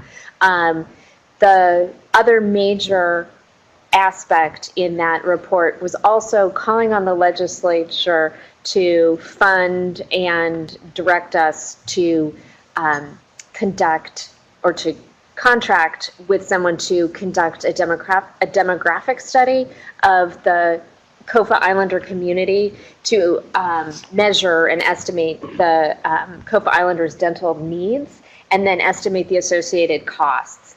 And we included that because in preparing the recommendations, we found that we couldn't adequately estimate the costs of any different model that might be used. And the main reason for that is because under medical plans, there is a cap of there's an out-of-pocket cap, and so it's easy to figure out what your ceiling is. We know that the out-of-pocket costs on X plan will be a maximum of such and such, and then multiply by the number of people in the program.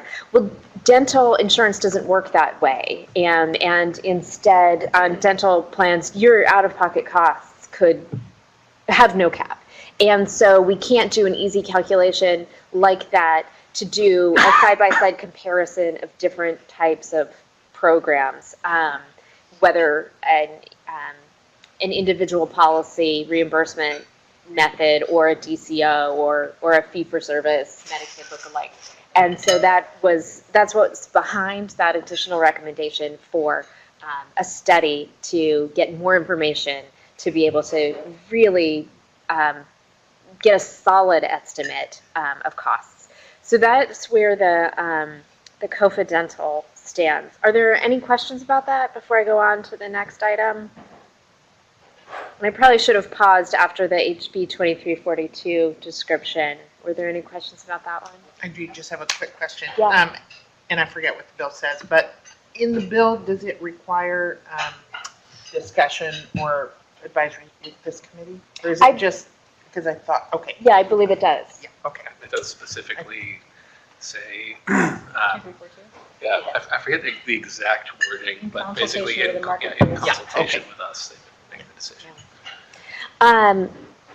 The last one that I'll mention, and I know this is something that a lot of other people around the table have knowledge of, not least of whom are Jean and Chiki and Jeremy, is HB 2391.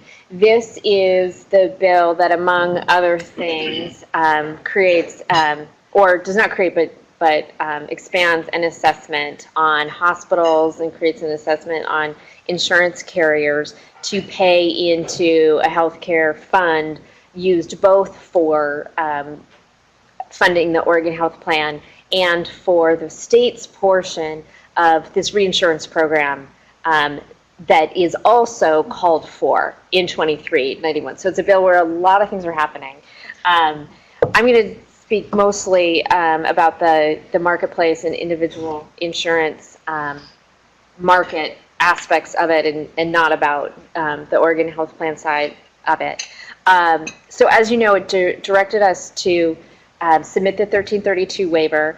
In addition to what Chiki mentioned about the 1332 waiver, it's called a waiver because it permits us to diverge from some of the requirements under the ACA while maintaining its core consumer protections and affordability provisions.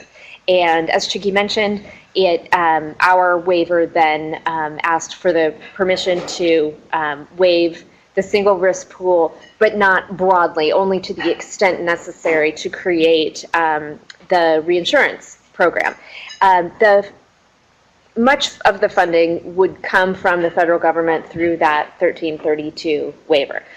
But the other piece of one other piece of the funding is spelled out in House Bill 2391, and it's that assessment on the carriers and the hospitals. Many of you, I think all of you, know that parts of this bill have been petitioned to be referred to, or to be sent to the voters as a referendum. And if there are enough signatures for that referendum, it will appear on the ballot in January. The latest state-level action on that is that yesterday the Joint Committee of the legislature that needed to decide on both the summary and the bill title, not the bill title, the initiative title, the actual content of what would be read by a voter on their ballot. The ballot title and the explanation. The ballot title and the explanation statement, yes. 12 years, Secretary. There you go. Yeah. Those were adopted in the Joint Committee. One interesting element included in that is that the explanation statement clarifies that this 0.07% additional assessment on hospitals will only be delayed by, if the referendum is successful, will only be delayed and will not be eliminated. It has to do with which parts of the bill held that piece of information called for that 0.07% compared to which sections of the bill are actually included in the referendum. And so the referendum will put up for a vote a 1.5% assessment on carriers and health plans, but will only delay this 0.07% assessment on hospitals. It'll go from being in October it'll go from kicking in October to kicking in January. And that was a key point that they discussed before they took the vote in the joint committee to adopt the bill title and the explanatory statement. Just laughing, Elizabeth, because what they're going to need is to have you go to every voter in the state of Oregon and explain that. There's no way to explain it other than the way you just did it, like in person. I mean, I don't know how you capture that in writing. Well, I did glean a lot of that from reading the explanatory statement, so I think it'll be okay. Yeah, every word, absolutely. That's why the ballot title is so important to the people that are putting the referendum. Yep. Yeah. Good point. And are both sides, at one point, both sides didn't like the title. Are both sides now happy with it? No, I think the proponents of the referendum are going to sue. They don't like that they're using assessment instead of tax. That was another thing they discussed. The bill used assessment. Right. The ORS uses assessment, and so you can't be inconsistent between what the law says and what your referendum says. It has to refer to it in the same way.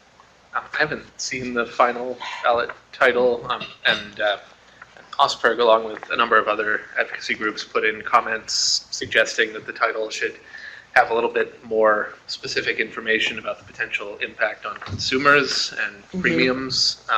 Did they make any changes in response to that? Well, I can give you the title right here. And I don't believe, my recollection is that it does indicate that already budgeted expenditures will not be funded if this is successful. But I don't think it indicates the net effect on the consumer and their premiums. No, I don't. That's And the big impact is Medicaid. Well, sure, but I mean, we were asking for them to put in numbers of people that were potentially affected by that as well. Yeah. Any other questions about that either I or other folks around the table can answer? Color commentary? What's the deadline on signature? Jeremy?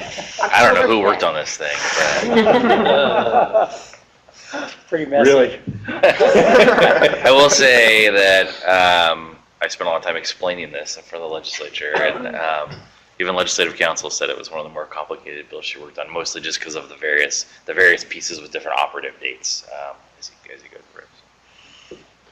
Jeremy, I think the final bill, it's actually 0.7, right? That hospital piece. 0.07. That's not a matched piece, right? Is that a real tax? No, it is matched. Yeah, it is matched. It's matched in the sense that it's revenue going into the Oregon Health Plan budget, which then is matched like all the other dollars. But it's not. Is it like the previous stuff, or is it more there's not real tax? there's not a coinciding increase in hospital reimbursement that accounts for that. Yeah. That's what I thought we ended up with. And, go ahead.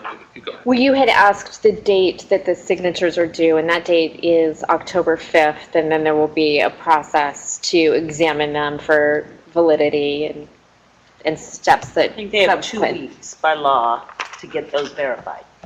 Elizabeth, I'm going to ask you a question, but I'm asking you, but it's actually probably a question for Jean and Jeremy to answer. Because you're presenting, I'm going to ask you. I heard a rumor that if the referendum qualifies for the ballot and passes, it wipes out, a big piece of the Medicaid budget and premium tax funding for the reinsurance program, that some of that initial funding for the reinsurance program that we talked about, the sweeps, would be redirected towards the Medicaid budget.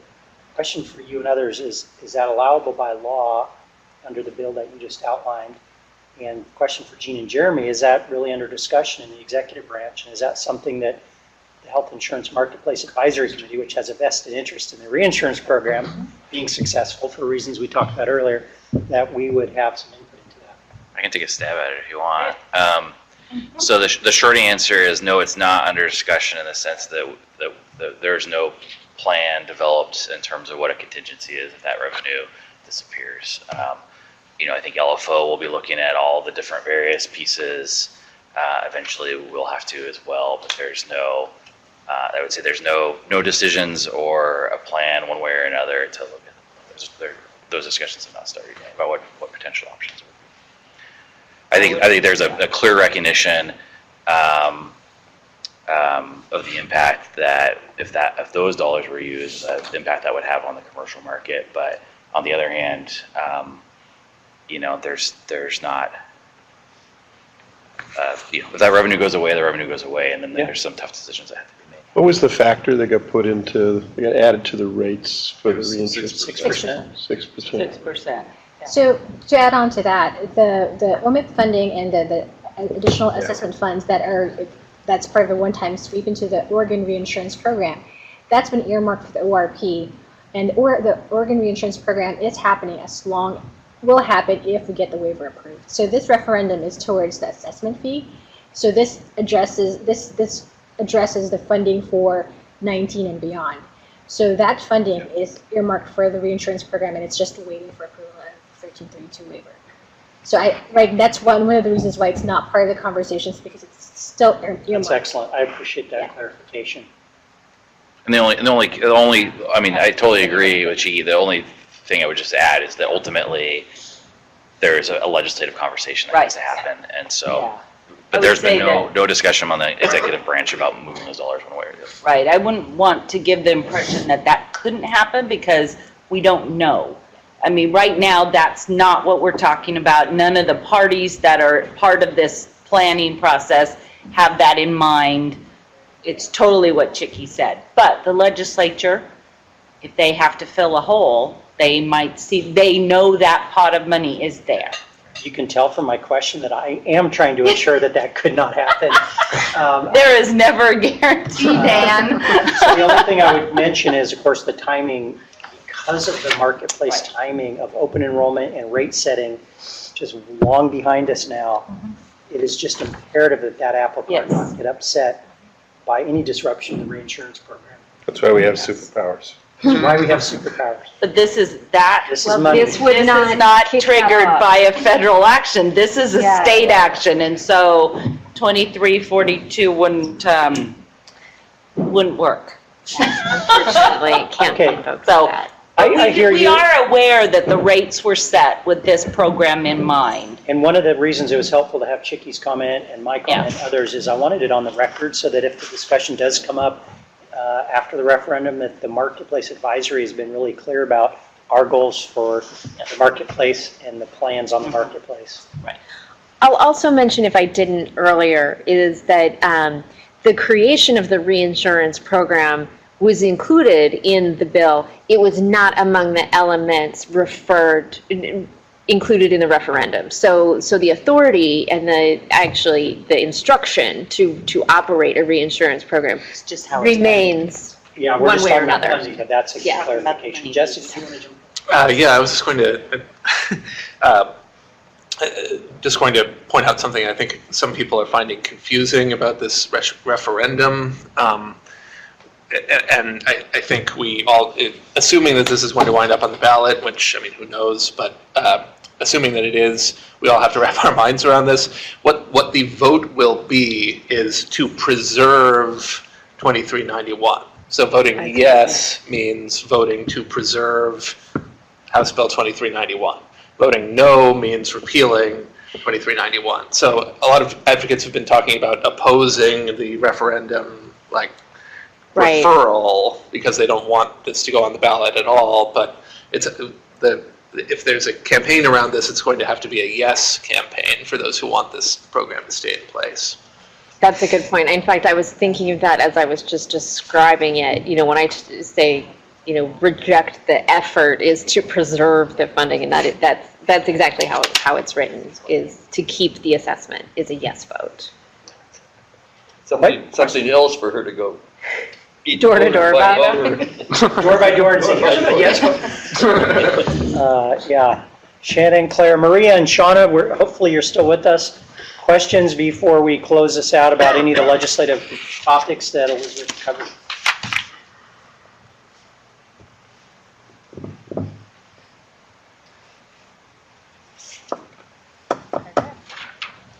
So the final, the referendum deadline, you said was October? The signature deadline is October 5th, and then they'll go into a period of assessing those for validity. And I do have a timeline here. September 29th is the last day for an elector dissatisfied with the title to petition the Oregon Supreme Court. And then November 6th is the last day for the court to make any changes. And then by the 13th, it goes into things like sending it for inclusion in the voters pamphlet and then on forward towards the actual vote in January. Great. Again, I'll pause. I want to make sure any questions we're right at time, we're right on schedule, but if don't want to rush this. Really quick question. Is there anything else in that January election? I don't think that there is. Right, so it would just be this. Right. In fact, there was legislation in this last session that created this January election day. So it is only recently added to the calendar as an election day. What they consider a special election, and the legislature has to call it. And Not in case this needs to be said, I assume the motivation for that was to know the result of the vote before the short session. Okay. Excellent. Thank you for the good update. That's very helpful. A lot of dates to watch this fall. Victor, we have public comment buried here in the agenda. My superpowers tell me there's no public comment in the room. There's 3 people on the phone, so if you wanted to invite them to participate, anybody can push *1 to unmute themselves if they want. Okay, I think you just did it. So just to clarify, we have time now for public comment. We take that very seriously. If people have some thoughts to share with the committee, *1 on your phone will get you in, and we'll make sure to pause and give people time if there's it might just be somebody from the Lund Report, who knows? Which would be great. We'd love to be in the news.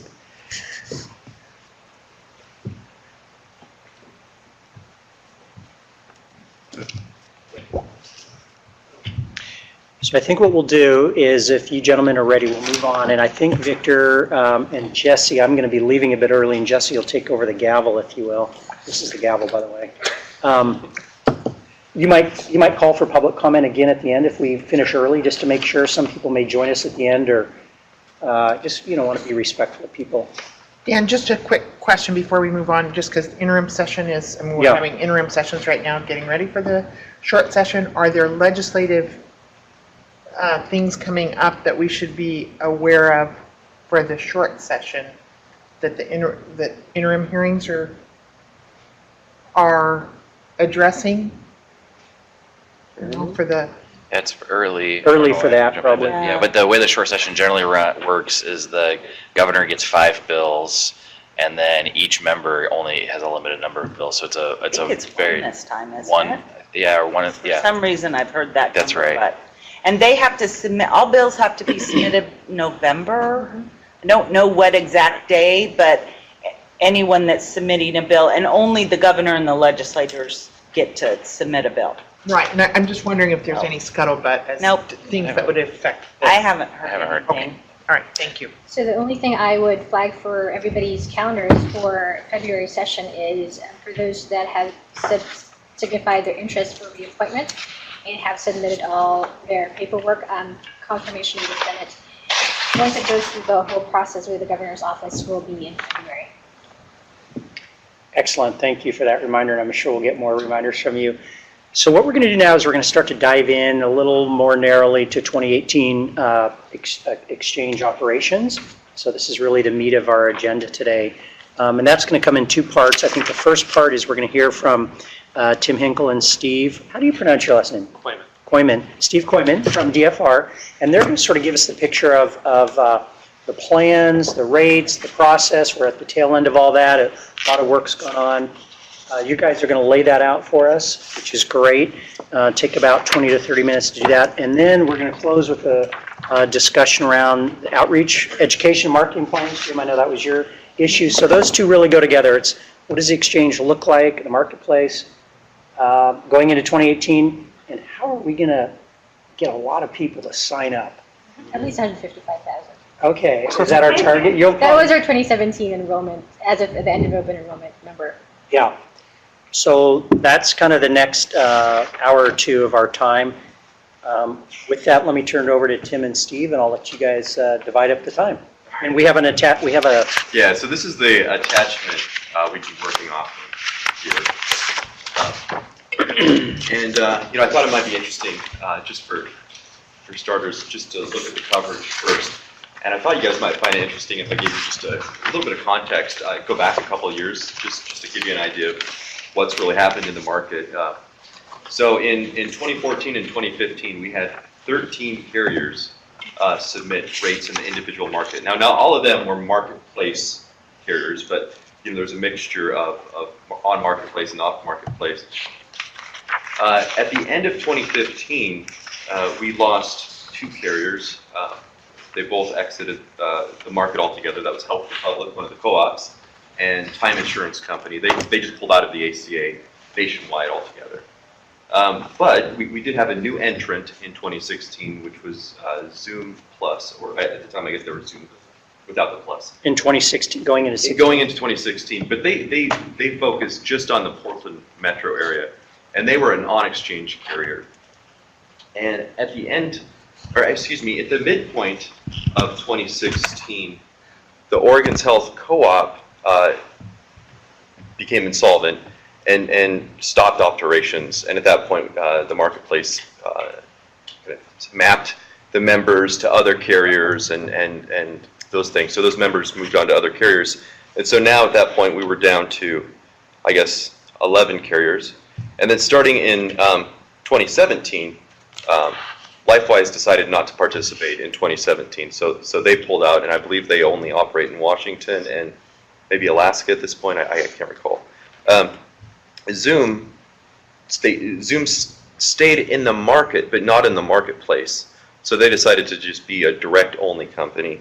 And then what we saw is from Moda, Pacific Source, Providence, Bridgespan, and Regents, they all reduced their service areas. So there was kind of this contraction, somewhat to some skinnier networks. A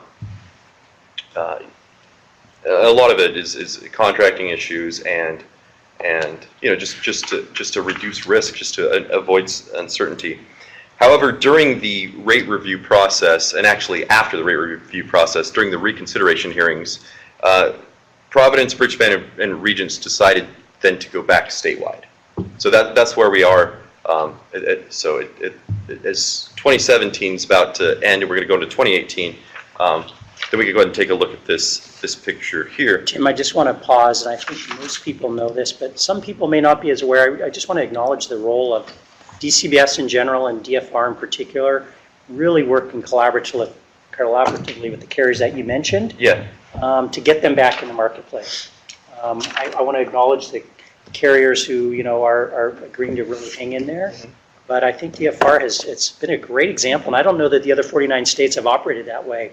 And we appreciate the effort. You covered it in about 10 seconds, but it literally was months and months and months of work from Pat and Laura on down to the staff. And I think it's been imperative. We remain, despite everything we've been through, we have a very competitive marketplace with a lot of carriers offering some choice, offering some price differences, offering some network differences.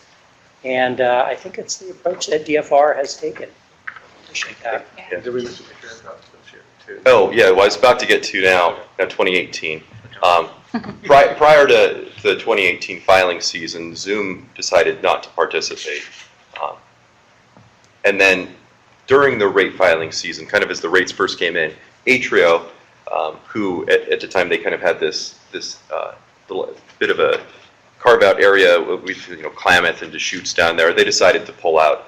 And they had about 10,000 members or so. So they pulled out there. And so those members will have to find a new plan for 2018.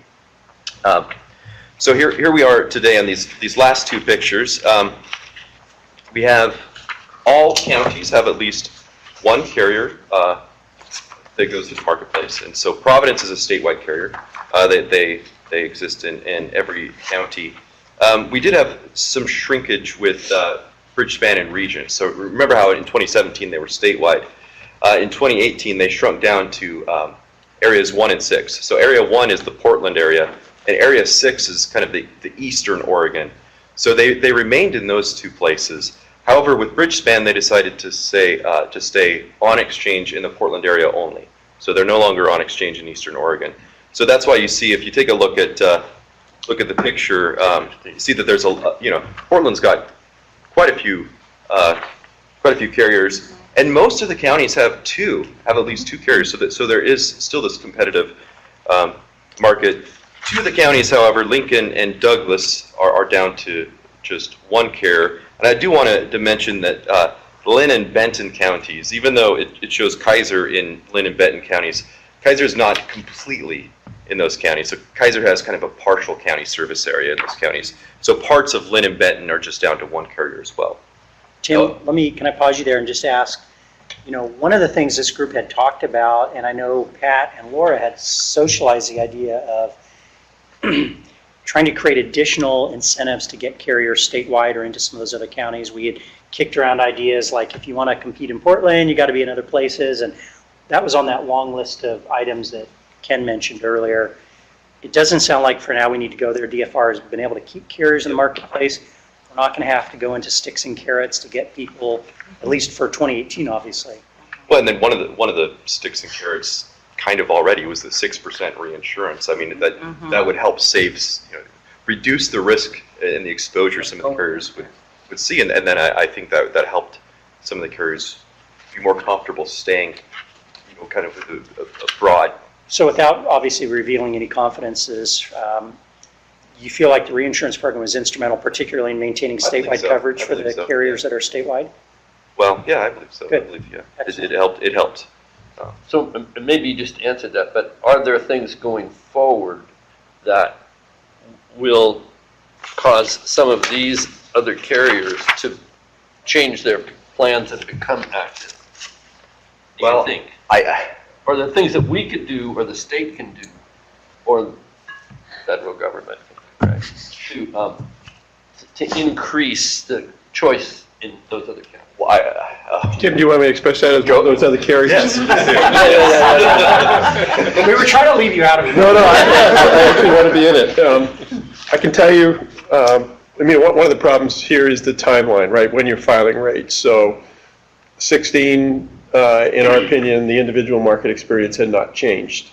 So filing rates for 17, we decided to stay in the limited counties that we're in and continue to see if our approach was working. Our results in 17 actually look pretty good. It's kind of ironic that DC is ready to screw things up, and it looks like the market's finally starting to work. So depending on what happens in Washington, we would look to then expand out and go to more counties. We think that we've started to figure some stuff out about how to make the market work. And I don't know, I can't speak for other carriers, but I can tell you for us, that's how we're looking at it.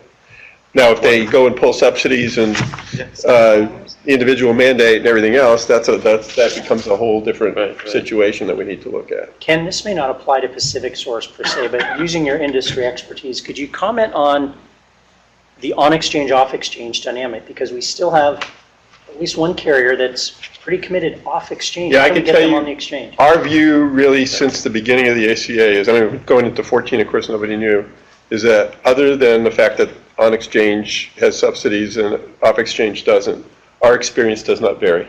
We actually do not find a difference, or a significant difference, and that's across 3 states. So we just don't see a huge difference between the on-exchange and off-exchange business. That's powerful, and I wonder, again, some of these conversations are confidential to the other carriers, but that's certainly something that I'd be interested in having us explore, is how to strengthen the on-exchange market and minimize some of the bouncing around with the off-exchange, on-exchange, particularly in the rural communities. Is this a follow-up question? So, Ken, do you think that's been experienced in other states too, or do you think that's just been unique to? Well, certainly what I read nationally says that experience is a little different because you've got a lot of carriers. Now, the other factor to consider is that if you're only off-exchange, maybe you have a little more flexibility depending on what's happening for what you're doing on exchange. But if you're playing equally, we don't think there's a difference. Food for thought, not an issue going into 18, but I think it's something the advisory committee needs to continue to keep an eye on. And so my follow-up is, if the referendum is not successful, if when 2391 proceeds forward, is that one of the factors that can help increase the choice in these other counties? Well, these. What effect is that having?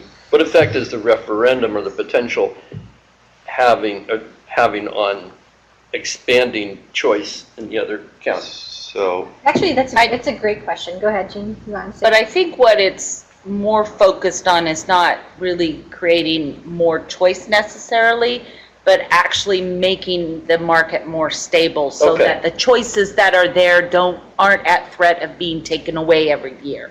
Okay. Because that's kind of what's happening now. There's that tenuative state for some of these counties where it could be that they have no choice. Right. So we want that stabilized more than anything. I would tell you that there are difference of opinions across health plans on this issue. I think there's some health plans that really think this is a very critical issue. I think our opinion, this is a nice to have, but it's not impacting our decision as to what we're doing. It's not creating that swing in things. I'm trying to think of how to help talk about. I think anything is possible. Having the existence, and if the Oregon reinsurance program is established, it is successful, it will, one, help keep premiums low, or at least as low as it can be with any premium increases, and hopefully as low as it can be. And keep the market stable. Yes. And then bottom line is it will hopefully keep prices affordable, that we can keep bringing folks in to make the risk pool a little bigger. And Those are the key points. and that might influence other carriers to expand their footprint, maybe. But anything is a possibility. I think it depends on each carrier and company's philosophy. Thank you. Tim, keep us going. Okay, all right. So one thing I should say is that the 2018 rates are final. Plans are right now are final. So there should not, besides some disastrous thing that I couldn't speculate, but we could imagine that this picture should look this way in 2018. Okay, I was going to move on to just actually talk about the rate increases themselves, if you guys want to talk about that. Yeah, okay. So small group continues to stay kind of a stable, healthy market. There's competition in small group. In fact, I think every year we've had most of the carriers be statewide in the small group market. The rate increases are typically just trend, maybe a little bit of other things. What do you mean by the word trend? Trend is just medical inflation. So just your medical inflation and increased use of services and things like that. So that's trend. It's just kind of the natural inflation of healthcare. So, but I did want to talk a little bit about, again, give you a little bit of context of 2018 before I talk into kind of any specific ranges here. 2018. With the approved rates in the individual market, we're looking at a 9.2% average rate increase across the market. To put that into perspective, we don't really have a number for 2014 because 2013 to 2014 doesn't really make any sense to make a comparison there. 2014 to 2015, we saw about a 6% rate increase. That was probably a little bit because nobody really had some legitimate ACA experience at that point. So there was nobody really was pricing it 100% correctly at that point. But in 2016, we saw a rate increase of 23% across the board. 2017, we saw an average rate increase of 27% across the board. So even though 9.2% seems high, in comparison, it is indicative that the market's beginning to stabilize. One of the things that we tend to do every year is we look back at all healthcare costs aggregated together in the individual market, and we call this it also has the MAC. I'm trying to remember what it stands for. Market average cost scenario, and we look at how costs kind of on aggregate change from year to year, and between 2016 and 2017, 2015 and 2016, the costs did not change very much. And the reason that's important is because 2017 rates are set on 2015 experience, and 2018 rates are set on 2016 experience. So that means if the cost between 2015 and 2016 doesn't change very much, that should be indicative that 2017 and 2018, if all else is equal, we shouldn't see much, we shouldn't see these huge rate increases. So, And I heard, Ken, not to have you project Pacific Source's experience across the whole market, but we would expect something Our rates similar. are too high, but. Well, no, they are, but in terms of the increase, 2019 rates filed a year from now, or actually 8 months from now, we probably would not be back in the double digits again. Absent what happens in DC, Yeah. right? I mean, you got big uncertainty is not a good thing. Right, so. Assuming everything, is status quo. If we can get this bill defeated this week, and that would be good. And so if you look at the range of rate increases, or rate changes, I should say, because one of them is actually a decrease. If you look at the range, it goes from a negative 1.6% to a 14.8% that we've approved. And real quickly, I just want to talk about the little pieces that make that happen. The first one is just medical inflation, which typically hovers, between 4 and 8%. So, 8% is kind of a high end, 4%. We had a couple that were around 4% this year. So that's one component of it. Another component is, well, in 2017, there was no longer, or they didn't have the ACA tax in 2017, but it's going to be in 2018. So in order to recoup that money, that they have to load it into the rate. So that's about another 2%. Reinsurance brought everything down 6%. And then one other one, which was the weakening of the individual mandate. So the weakening of the individual mandate, IRS, I guess, announced back in February that they, I don't remember the exact details, but they were no longer going to be enforcing the mandate. And so this is one of these things where all the carriers had to kind of come up with what they thought the behavior of healthy members might be, if they realize that they may not have to pay for a penalty. And so we took what all the carriers did as an analysis. We did our own analysis. We decided that range should be about between 2 and 5% increase. And that's solely because you'll lose some healthy members. The people that are left are going to be a little bit sicker, so the risk pool goes up. So that's about 2.5%. There's one final thing, which is actually, it's revenue neutral across the market, but it causes some carriers to go up, some carriers to go down, and that's the risk adjustment mechanism. So, some carriers went up because of it, some carriers went down because of it. It's a program that's meant to transfer funds between carriers with, the carriers that have low risk and carriers they pay into a pool, and the carriers that have high risk get some of that money. So it's supposed to kind of even out the risk of the market. So all those things put together, we're looking at kind of an average of a 9.2% rate increase. Yeah. So the background of this, I think everybody is at least somewhat aware of this, is that OSPRG for many years has been involved in the rate review process as a voice for consumers. First of all, I want to commend the job that you did this year. I think you did a really fantastic job in a difficult circumstance, and the work on the reinsurance program was great. And we did an analysis of only one rate increase this year, but and I think for the most part we agreed with your decisions on the rates, but one area where I'm still a little unclear on the basis for the decision is this issue around the individual mandate, because I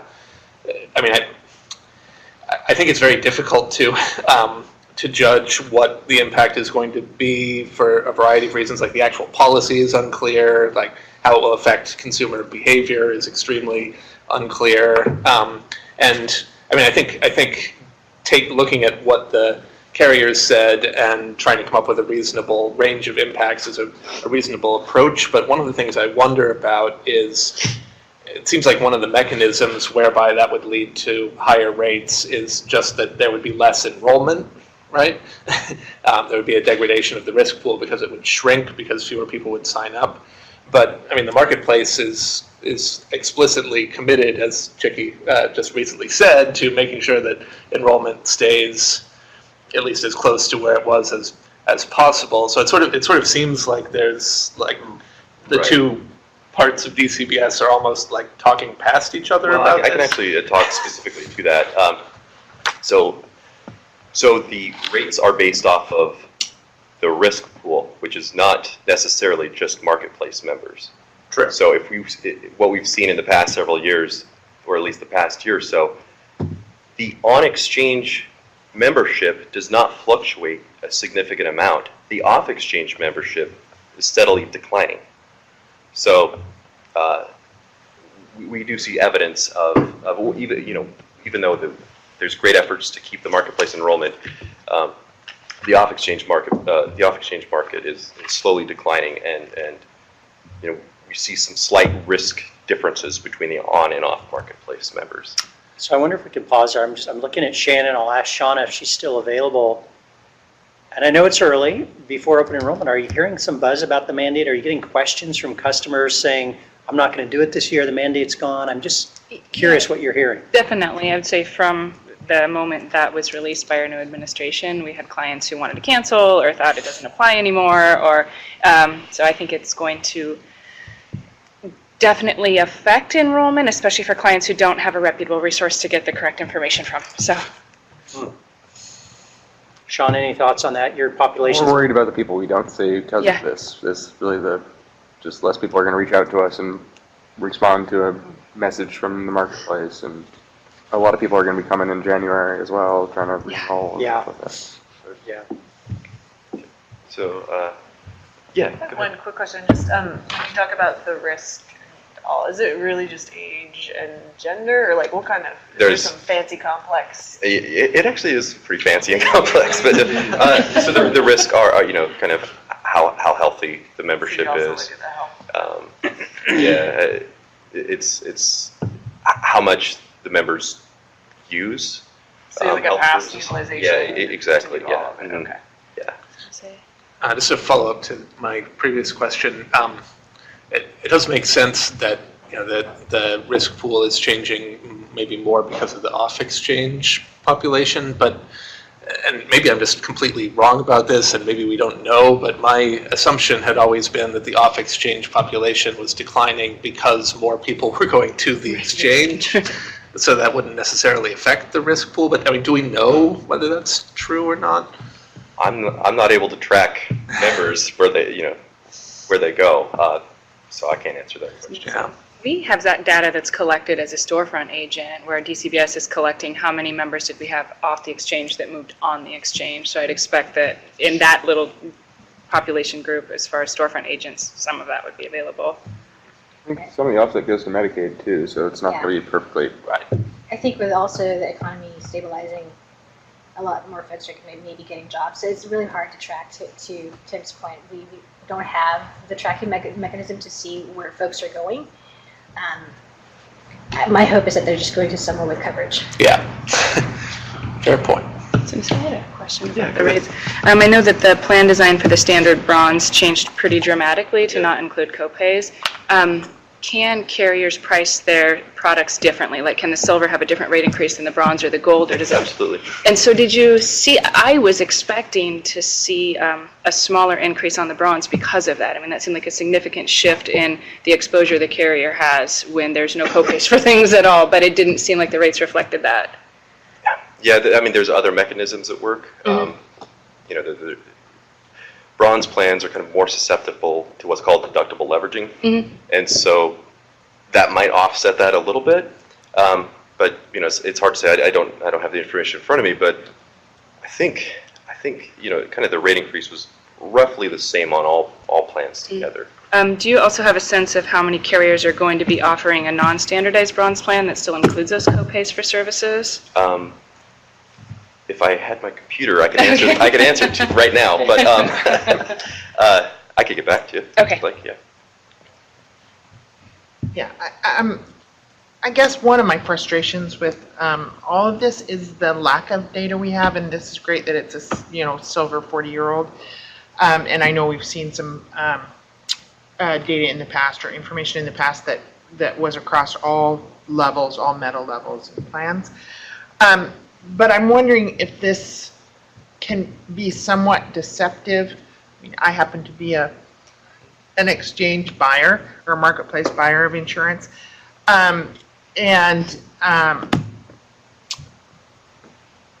think after one of these meetings, I was told that there has been a shift from silver to bronze just because of the premium increase. And if more people are shifting to bronze, not really, if we want a successful marketplace, are we making sure that the people served by those levels are well served premium wise? I mean, what do those look like, I guess? I'm not sure that made sense. But. So the plans just have to, they have to follow the requirements of the single risk pool for rating, and they have to be actuarially sound. So in the single risk pool rating requirements, each plan is basic. So the single risk pool is like all the experience together, which is all your plans, all your experience together, and it's just essential health benefits. And then from there, you can have price differentials among your plans based off of the actuarial value and utilization and projected utilization of those plans.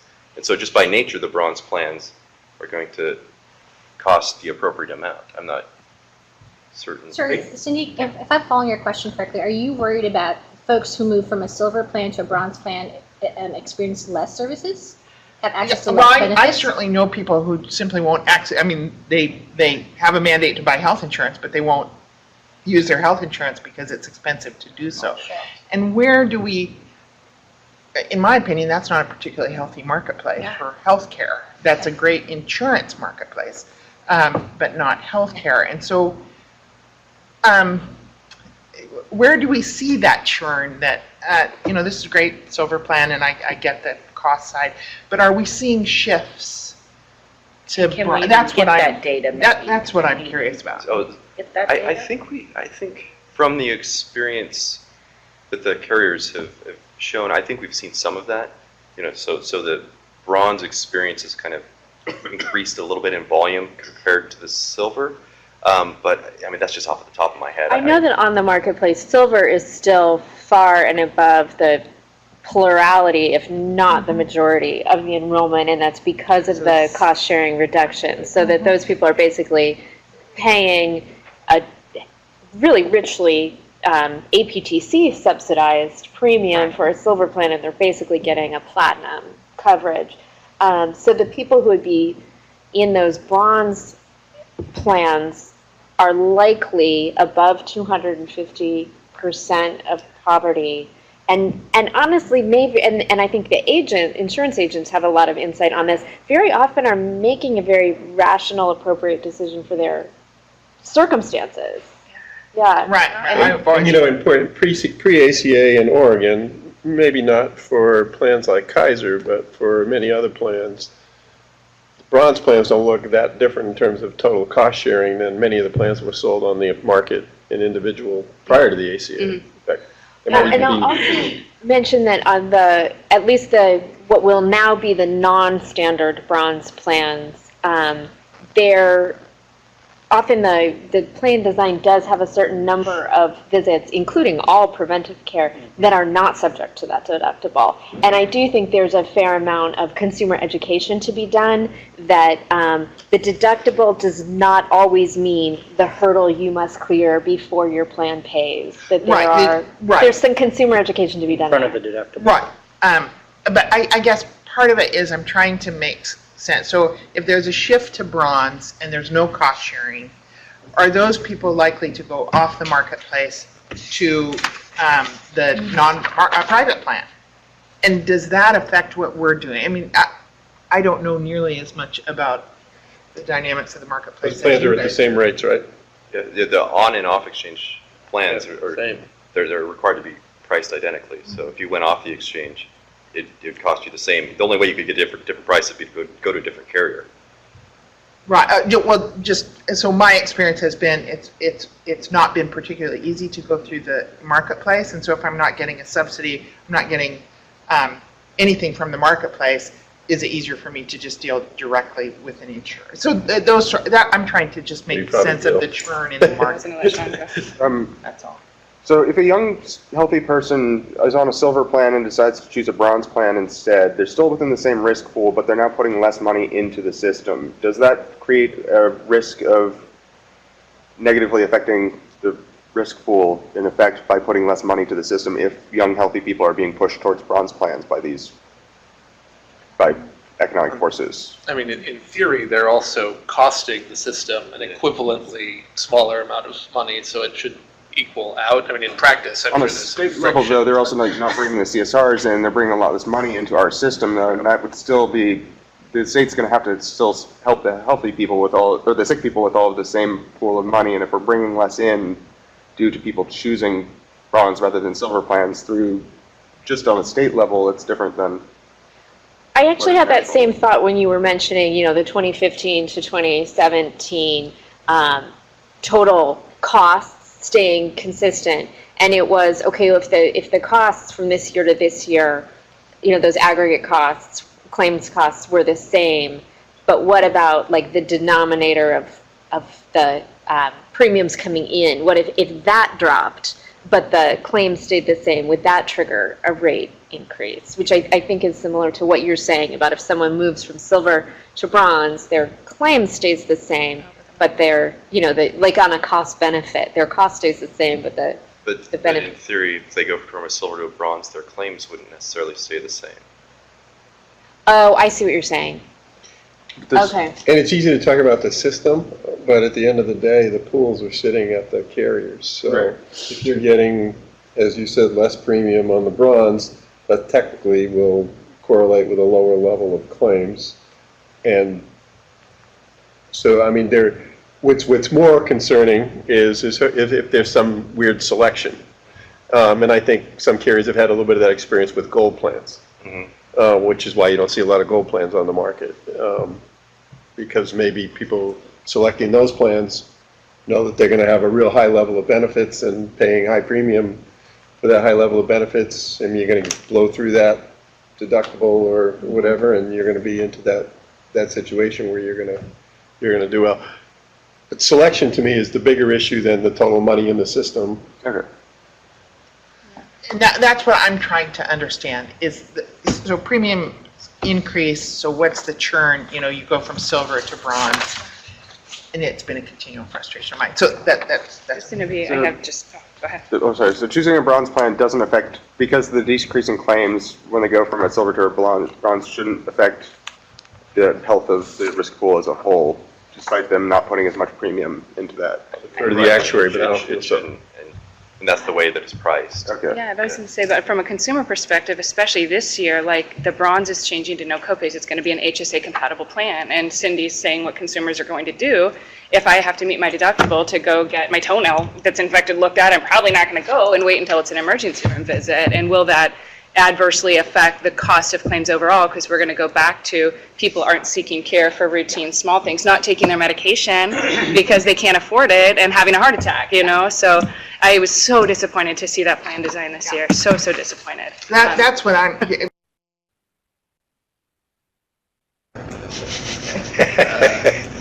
Okay. I'm just very curious how this is going to play out, because, you know, it could lead to a lot of people buying a plan that doesn't work for them. It could lead, you know, if people are really paying attention to what they're buying, it could actually lead to fewer people inappropriately buying the Bronx plan, because they might see, oh, I don't want an HSA type plan. But I just don't know how it's going to play out. So I'm going to just try and put a little bit of a stake in this by saying, Cindy, you're raising an almost philosophical question that I think is so critical for us, and even insurance plan representatives here are nodding in agreement. We as a state and as a marketplace committee need to get to that question. And really, you know, the question that both of you are raising around the plan design and what is of most use to consumers.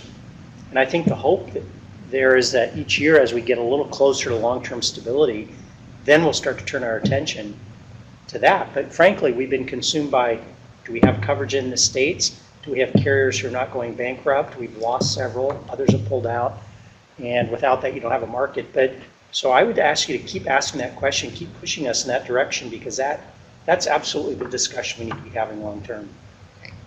well, thank you. I have tried to continue to ask the question, but as a purchaser I'm frustrated as a consumer.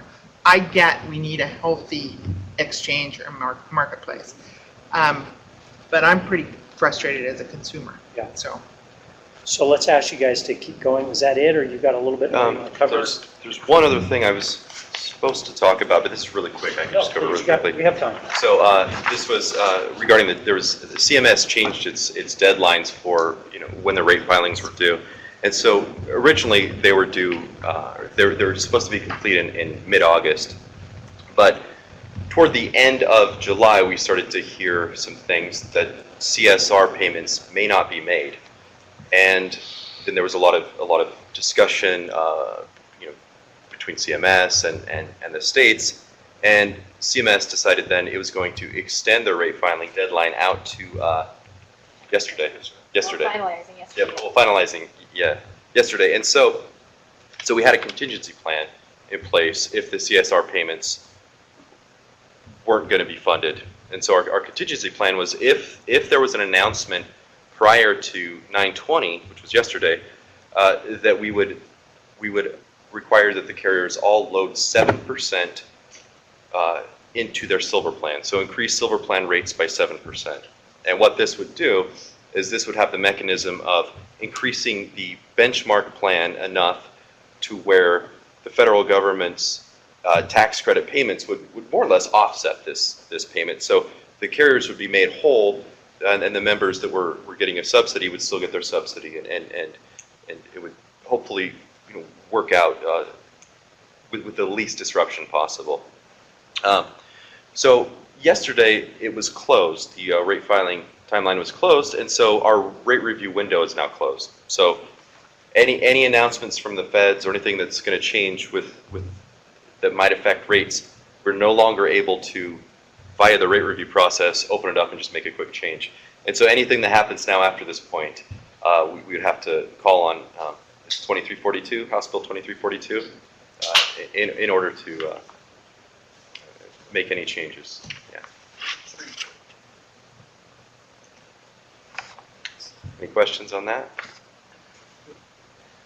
Well, that's helpful. And all the noise from DC and the state capital aside, the market in the short term is stable, leaving us maybe, Cindy and Shannon, in a position to start addressing those bigger issues. So just to add to that, on the marketplace side, the extension of the deadline also meant for outreach and education purposes, we couldn't talk about final rates, we couldn't start, you know, carriers can't start marketing their plans and all these things that would be very helpful with a shorter open window is to start educating sooner. Theoretically, philosophically, logically, that was what we had wanted to do. So because the deadline was extended to yesterday, really we're going to be pushing hard we've been pushing hard, but even pushing harder So an example of one thing that we will be doing is on Monday, I'm hoping that you guys got this in your inbox as an invitation to a crosswalk webinar, which is at 9 o'clock on Monday. It just talks about which plans are being, consumers on this plan A, maybe this carrier is no longer in the marketplace for 2018, which plan they're going to be crosswalked to. So we're going to start doing things like that to hopefully help alleviate the pain of having had this deadline extended. Will we have CSR data available at that point? Say that again? Will we have the data on how the CSRs affect the plans at that point? I think Katie Button, who does our plan management, has been collecting links to each plan's SBC. Mm-hmm. And so that should include all of those plan variants that indicate for the CSR versions and then the accompanying SBC. Okay. That sounds like what she's been working on at that level of detail, but let me get back to you on exactly how that's shaking out. Yep. I wanted to maybe just add one quick thing. It was a great report, by the way.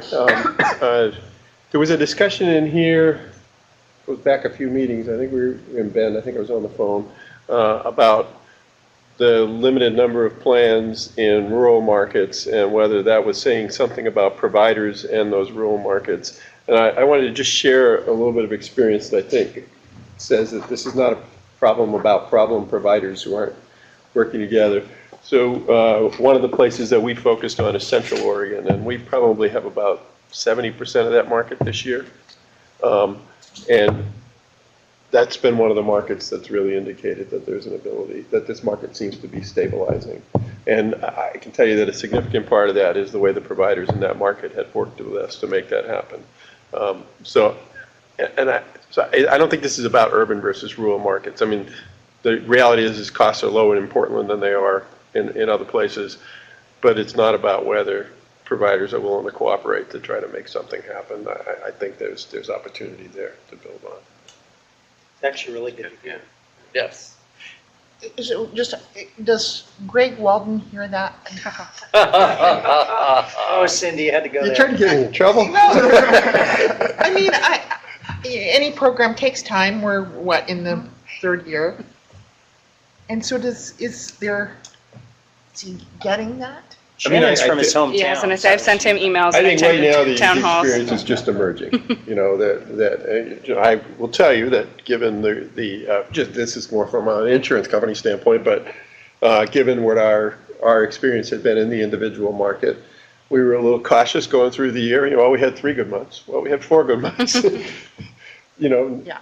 Now we're reporting on 7 months and 8 months now, I guess, and it looks, and we're seeing the same thing in Montana, that we're seeing that the market seems to be stabilizing in Montana as well, which is nice to see. I mean, it's mostly rural. Of course, Central Oregon is looking good, but I think the major clinic there, Brand Memorial Clinic, they're doing an affiliation. So they just announced an affiliation. Yeah, yes. They had some in the paper. So more changes coming. So don't rest on your laurels. Yeah, more excitement. But it's good to hear because I think the primary concern we had with the coverage, of course, was in the rural community. It's not important.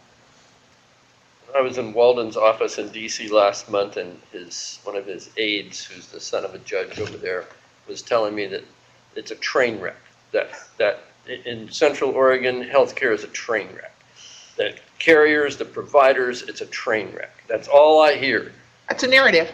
That is a story. Yeah. All right, we'll save that for cocktail hour. So I think you guys think, I want to echo Ken and probably all of us, that was a good report and we appreciate that. It was helpful. I especially appreciate you starting with the history and the reminder of sort of the path we're on because we need to look at it over time, even though we're tackling it a year at a time. So with that, Chicky, are we ready to lean into our final big bucket of discussion? What are we doing starting next? Starting today? Starting today. And I will pass it on to Elizabeth, but I just wanted to kind of wrap it up by saying, given this picture right here brings me a lot of comfort today, given how things are today, because we are not entering with any county, with no bear counties. All our counties have at least one.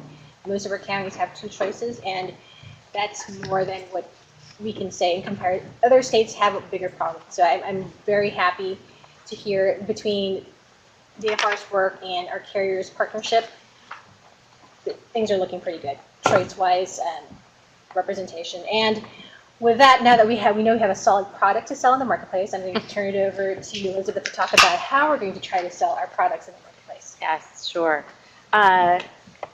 Well, as we all know, open enrollment is fast approaching, and we have some new challenges to overcome as far as getting our message to really penetrate to the consumers and activating them to enroll in coverage.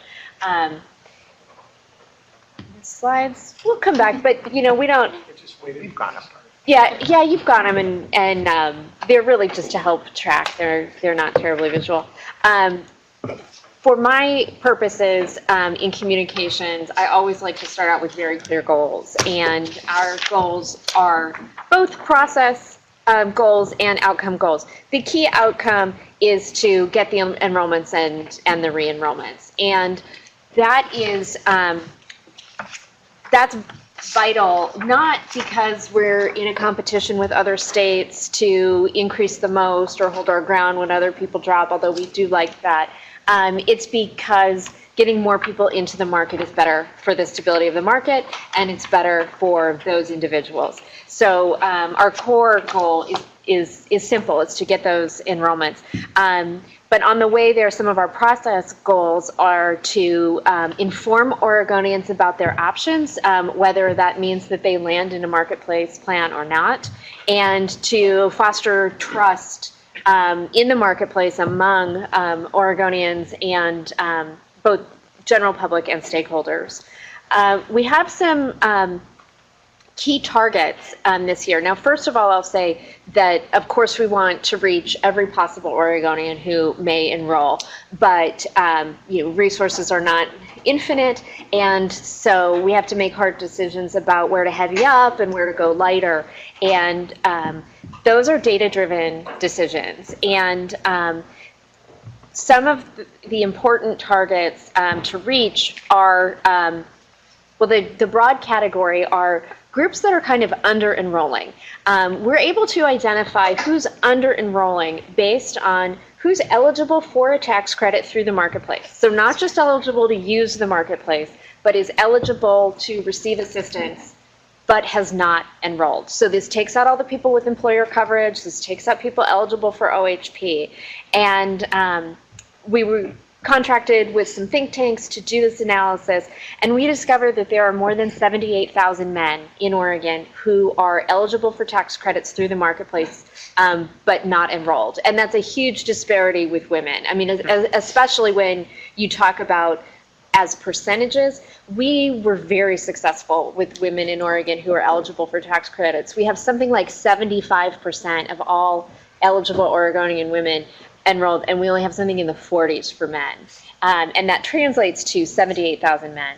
Another group is people with the incomes between 300% and 400%. Now, there could be a couple things going on here. One that marketing can solve, or at least ameliorate, and one that marketing really can't solve. So one side of it is that that 300 to 400% of poverty incomes, that goes up to about $98,000 per year for a family of 4. And so someone with that income profile may not recognize themselves as somebody eligible for an assistance program. And that's something we can message. On the other hand, really good on it's absolutely humiliating to hear your own voice recorded like that. It's like why you don't like listening to like yourself on tape. Thank God with electronic voicemail, instead of tape voicemail, we don't have to hear our outgoing message. That's just more time. You're just dating yourself. I know. Anyway, so we can help with messaging in order to reach people with those incomes between 300 and 400% to drive that message home that no, even you could be eligible. What we can't fix with messaging and outreach is that people with incomes that high have very slim tax credits. And so for them, it may not even be worth it to go through, frankly, even getting ID proofed through healthcare.gov because their tax credit shrinks at those upper income levels. They are protected from rate increases, though. Yeah. It's a benefit that is worth thinking about. That's a good point. So then, you know, that ever elusive millennial, people ages 25 to 34, that's about 33,000 people in Oregon eligible for tax credits, not enrolled. And then people identifying as Hispanic or Latino, about 20,000 people in that category. And that's throughout the entire state eligible for tax credit. So those are groups for special attention, not exclusive attention, but special attention for us. These are like overlapping. Yes, that was important for me to mention, is that these are not additive. A person could fit into all four of those categories, one individual. Yeah. Quick question. Please. So I'm intrigued by the difference between men and women. And women, I would imagine, could be impacted by birth control. Did the law, the change in the law that you don't need a prescription for birth control? Reproductive Health Equity Act? Yeah. Do you know if that has affected the numbers for women? I guess we wouldn't know that. No, I would. Yeah, I Wouldn't know don't. that, yeah, I okay. don't know. Okay. I don't You need know. a prescription for Viagra, though. And oh well, I won't even go into I will that. say though that, and I won't make any generalizations about in particular young men, but I will say that when in the previous iteration of the marketplace, when I worked in outreach and communications, and I would go to lots of enrollment events that were held in the public, there would be many times that a parent would come in with an adult child and say, I want to sign him up. Or would come in and say, I'm not here for myself, I'm here to sign up my adult child. More than 9 times out of 10, I would say 99 out of 100 times, that adult child was a son. And that the young women who came in, I mean, do you find this with your with the people you serve too? Yeah. And that the young women who would come in were no more prepared or knowledgeable about health insurance, but they would come in, they would walk in on their own. So I don't know what's behind that. They're not at quite the same level. Yeah, I don't know what's behind that, but that was an observation. 2 X chromosomes. That's what's behind that. 2 X chromosomes. Leslie, as you've gone through this, how much discussion, as you think about allocating dollars, have you had on putting emphasis on retention versus growth?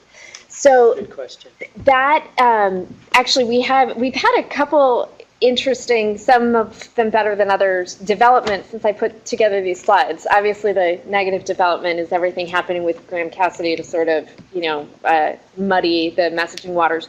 But a positive development is that for the first time, we will have the contact information for the 2017 healthcare.gov Oregon enrollees. We've never had that before.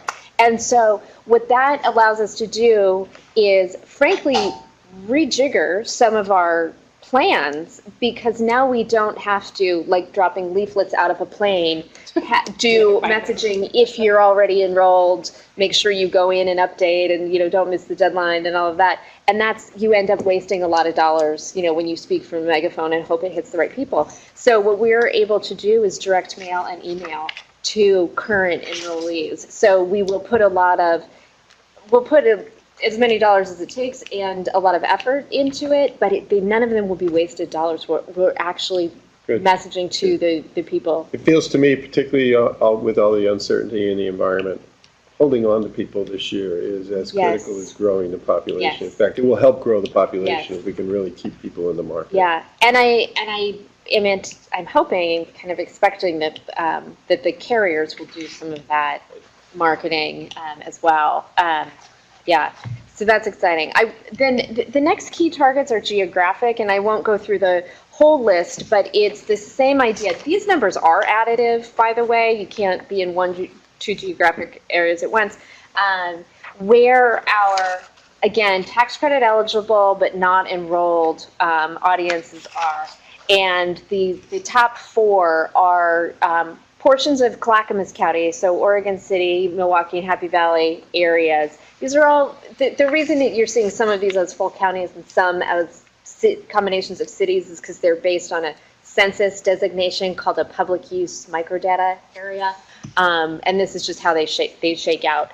But interesting to note that each one of the areas listed as a line item has the same 100,000 individual denominator. Every Puma is 100,000 people. So that's why their geographic areas are larger or smaller based on density. But so number one are those areas of Clackamas County. The combination of Yamhill and Polk is number two. That North Coast area of Oregon is number three. And then fourth is Gresham and Troutdale cities. And then you'll see on down the list, it's a combination of rural and urban, Portland area, not Portland area. I'll mention that of this list, it's Deschutes County and then the Umatilla Union, that sort of frontier region of Oregon. Those areas not only have more than 5,000 people eligible but not enrolled, they also saw either a net decrease in enrollment from 16 to 17, or those areas were rose less than the state average increase in the marketplace. So that's another reason they get some special attention. So that's where we're focusing based on where we can really get some pickup, people eligible, not enrolled. On the next slide, which I should be doing. Can I do Yeah. a quick question, and back to the previous slide? The people with incomes between 300 and 400% FPL, Yeah. do you have information, do they not have insurance, or are they just not We buying? don't know. Okay. All we know is that we know that they don't have an employer offer of coverage, so that they are eligible for a tax credit. Whether they are buying insurance outside of the exchange or are uninsured, we don't know. Okay. And on the geographic territory, Yeah. do those correlate to income? Is there a correlation someplace in data? Is it income related to income or anything? We don't. Okay. We don't have the individual level data to be able to tease that out. We only know the big picture numbers. It would be between under 400%, just to be Oh yeah, they'll all be under 400% because everybody on Okay, there is that's right. income eligible. Right, but it's, yeah. Everybody on there is tax credit eligible. So they're all under 400, no employer coverage. One question about this. So is this about, and maybe you're going to get into this, but is this list of 10 areas a list of areas that you are targeting for specific outreach activities, or is this just these are the areas we could be targeting based on this rationale? Well, a little bit of both as our planning has gone on. We developed this list a few months ago. And then as we put together plans for, okay, what does targeting mean? How much activity, how big is the delta between what we do for a target versus what we do for everybody? And what we're kind of in practice realizing is that 10 may be too many to target. Like at that point, once you're targeting everything, you start to lose it. The concept of a target starts to lose its impact. So we're definitely putting more effort into things like sponsorships and local newspaper ads and such. As we look at our different opportunities, it is part of our thinking as we assess each individual tactic. And it ends up being kind of the thumb on the scale of, do we do it? Do we spend the dollars here, or do we spend the dollars there? When it's in a target area, that pushes us towards, yes, we got to do it. There's a lot of benefit for our cost possible there.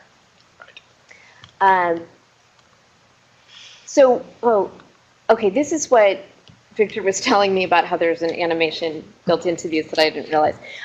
So then we have audiences that we give special attention to because they are crucial to our mission. And some of them actually spelled out in statute that we must make an effort for. And we always want to fulfill that obligation. So members of tribes, hard to reach populations, people with limited English proficiency, and people who are likely eligible for OHP. That is a requirement as a state-based marketplace that we still make an effort in for any kind of what they call insurance affordability program, not just marketplace coverage. So that's also vital to our outreach work. I won't spend too much time on these because we've been talking about it. The context of all of this marketing will include lots of uncertainty among the public about what is the status. This was something that, when July 28th or 29th, when the last Senate vote failed, I was hoping would recede in importance, but it has just been reignited, and we'll see what happens next, and that will affect our messaging and how much we need to address and dismiss this as a factor for 2018.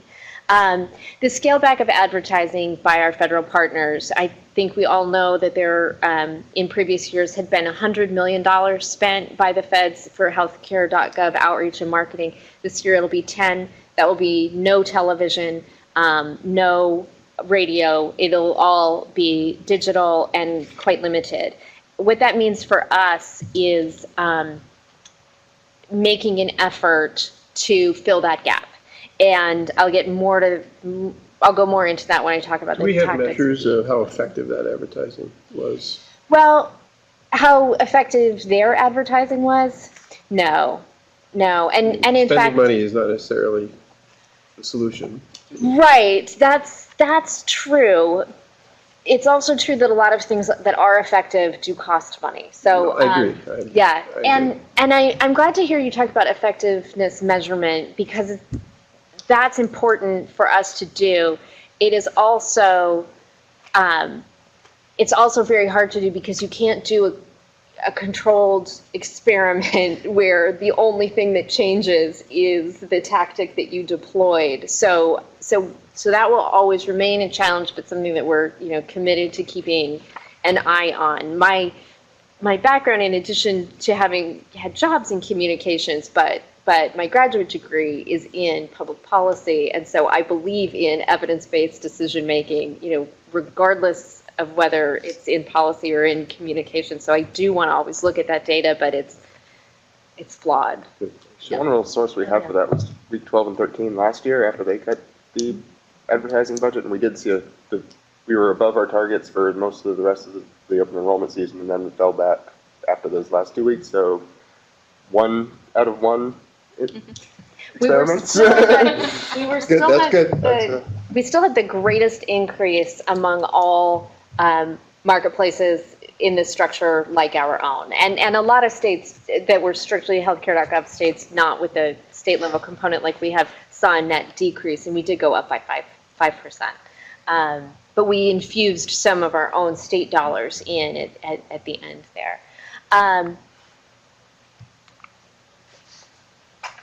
Oh, connection lost. All right, I'm gonna abandon those slides. Still going on. Oh, really? Just not here. Okay. And then the other thing is the short open enrollment period. We have less time to get the message out, and it overlaps so firmly with a very busy holiday season and such. Another important context to keep in mind. Given all of that, we're doing some taking an extra step with testing our messages with something that we're calling standing panels. These are kind of like focus groups that our contracted advertising firm Grady Britton is facilitating for us. And we have 2 groups, about 10 people each. One, a multicultural group of millennials, another multi-age group of Latinos who give us feedback in a web facilitated call with the group and do some homework for us, giving feedback on messages. And unlike a strict focus group where you meet once and then you don't see them again, we will be going back to them. We met with them in October, we'll go back to them again next month, and then we'll have a wrap-up call with them after open enrollment to get feedback that we can really act on in a timely way. So again, lots changing, so the wordsmithing on a lot of the messages that we'll be trying to convey will alter based on timing, context, medium, etc. But a gentle recognition in much of our messaging that you may be shaky on what this thing is and whether it's still here this year. So using words like again this year, and still when we're saying that open enrollment is coming up. So things like healthcare.gov is open for Oregonians again this year, kind of doesn't wade into some of the thorniness about the fact that it was in jeopardy, but gives a nod to the fact that you may have been uncertain, but it's still here. And then some very tried and true from previous years, effective messaging that financial help and enrollment assistance are available. Both you can get help paying for it and going through it. Something that's somewhat new this year is talking about health insurance as something that protects your money, as opposed to talking about something that protects your health. This is one that's especially geared toward young and healthy, especially millennials, who have no concerns about their health, don't feel the need to spend money to protect the health, to protect their health, but we want to make it clear to them that this can protect your money if you have an accident, so that you don't have to, so that you can spend your money on the things you want to spend it on, not on health costs that may crop up. And then another big one is the deadline is December 15th. There's been some research from Connecticut that was shared on one of these multi-state calls where we share ideas that the general public, whether they're marketplace customers or they're in large group plans through their employer, no one has any idea when open enrollment it is or how long it is. If you ask me how long was the sign-up period for my PEB plans, I have no idea. I know it's when they tell me to do it. And so so we're going to try and stay away from, it's shorter this year than it was last year. That's just kind of wasted cognitive energy on, well, wait, what was it last year? I don't even remember it last year. Like what? It's just, it's now, it's short, hustle. So those are our key messages. Moving on to the message vehicles. This is where I want to mention our reaction to the scale back of the federal investment.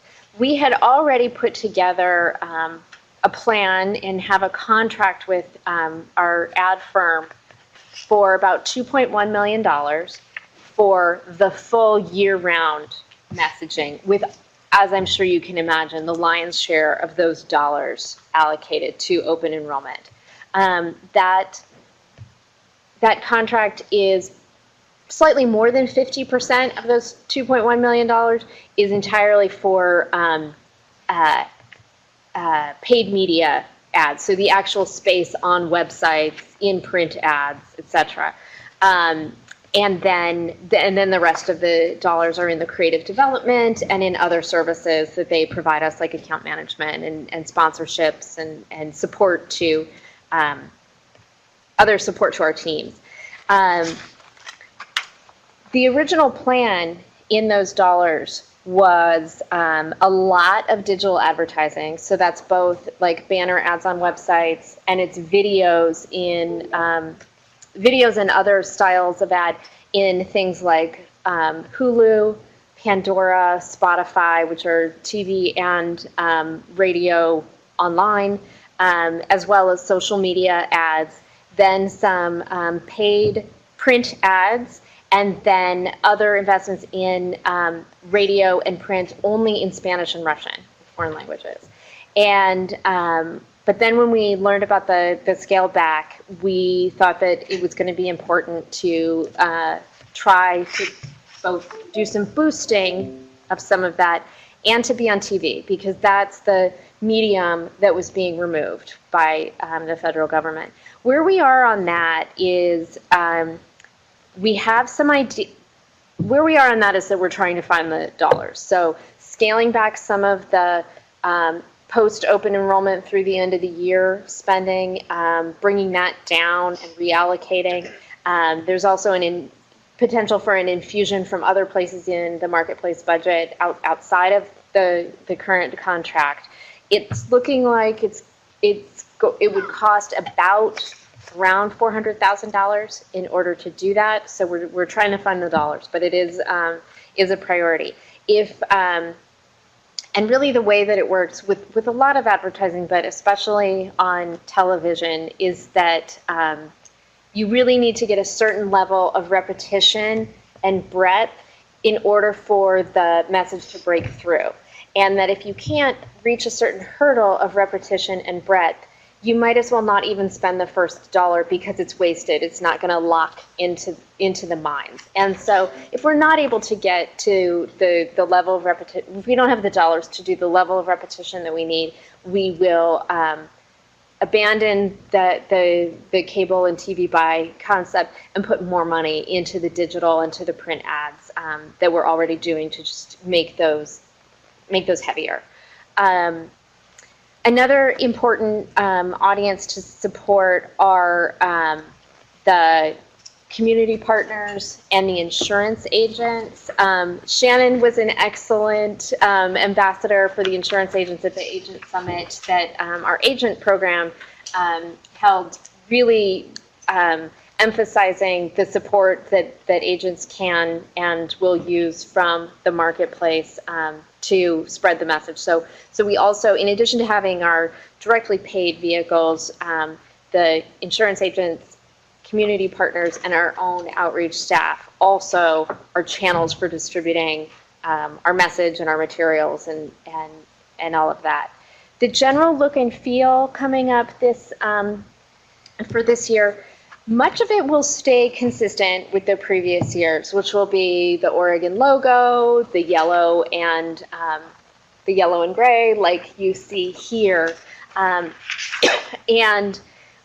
we are looking toward, and in some of our dollars available will make the final call on whether this happens. Some special video ads, whether they appear digitally or as paid spots on broadcast and cable, that appeal in particular to millennials, to young active people, in particular men. And one aspect that was a little bit of the spark for this idea was that we were a sponsor of the Portland Adult Soapbox Derby at Mount Tabor. And not only did we have people there who passed out free sunscreen and brochures about open enrollment is coming up, but we had a crew shoot video and got releases from the people who participated of the Derby. The idea being that this is somewhat risky, this is something that like young, healthy, interesting people, it's not talking about insurance, it's not talking about health.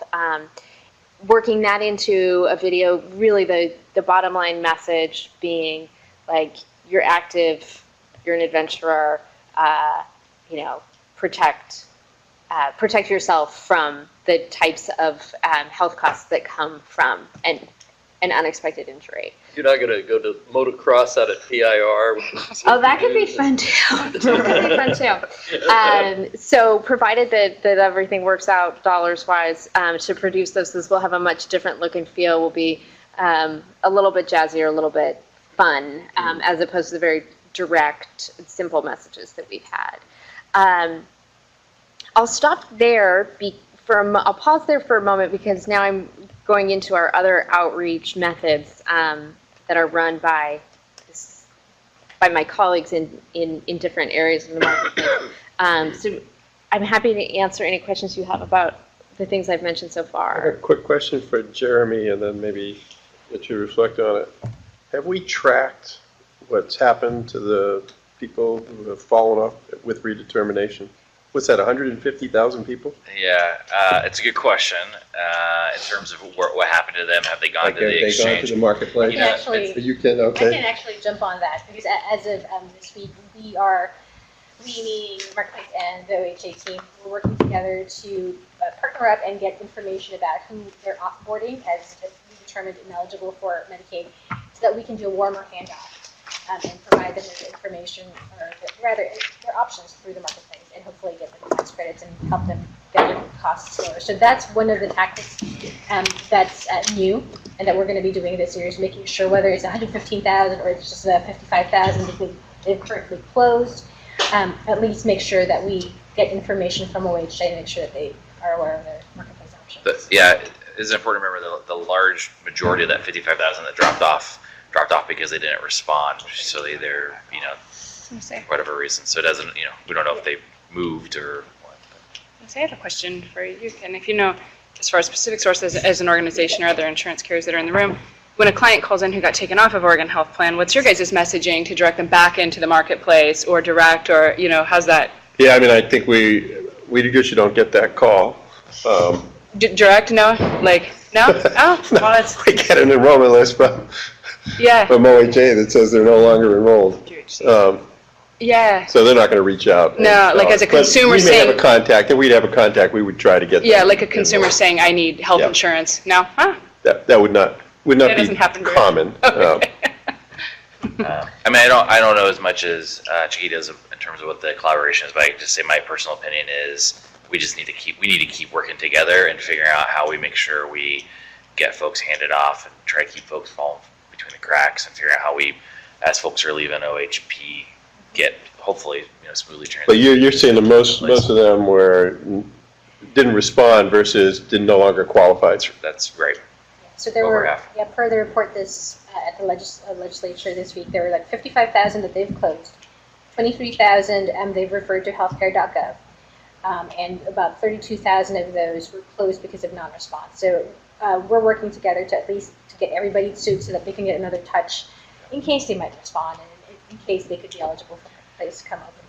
Yeah, and then 55,000 sounds low to me. Sounds like a third, maybe. 55,000 of the 115.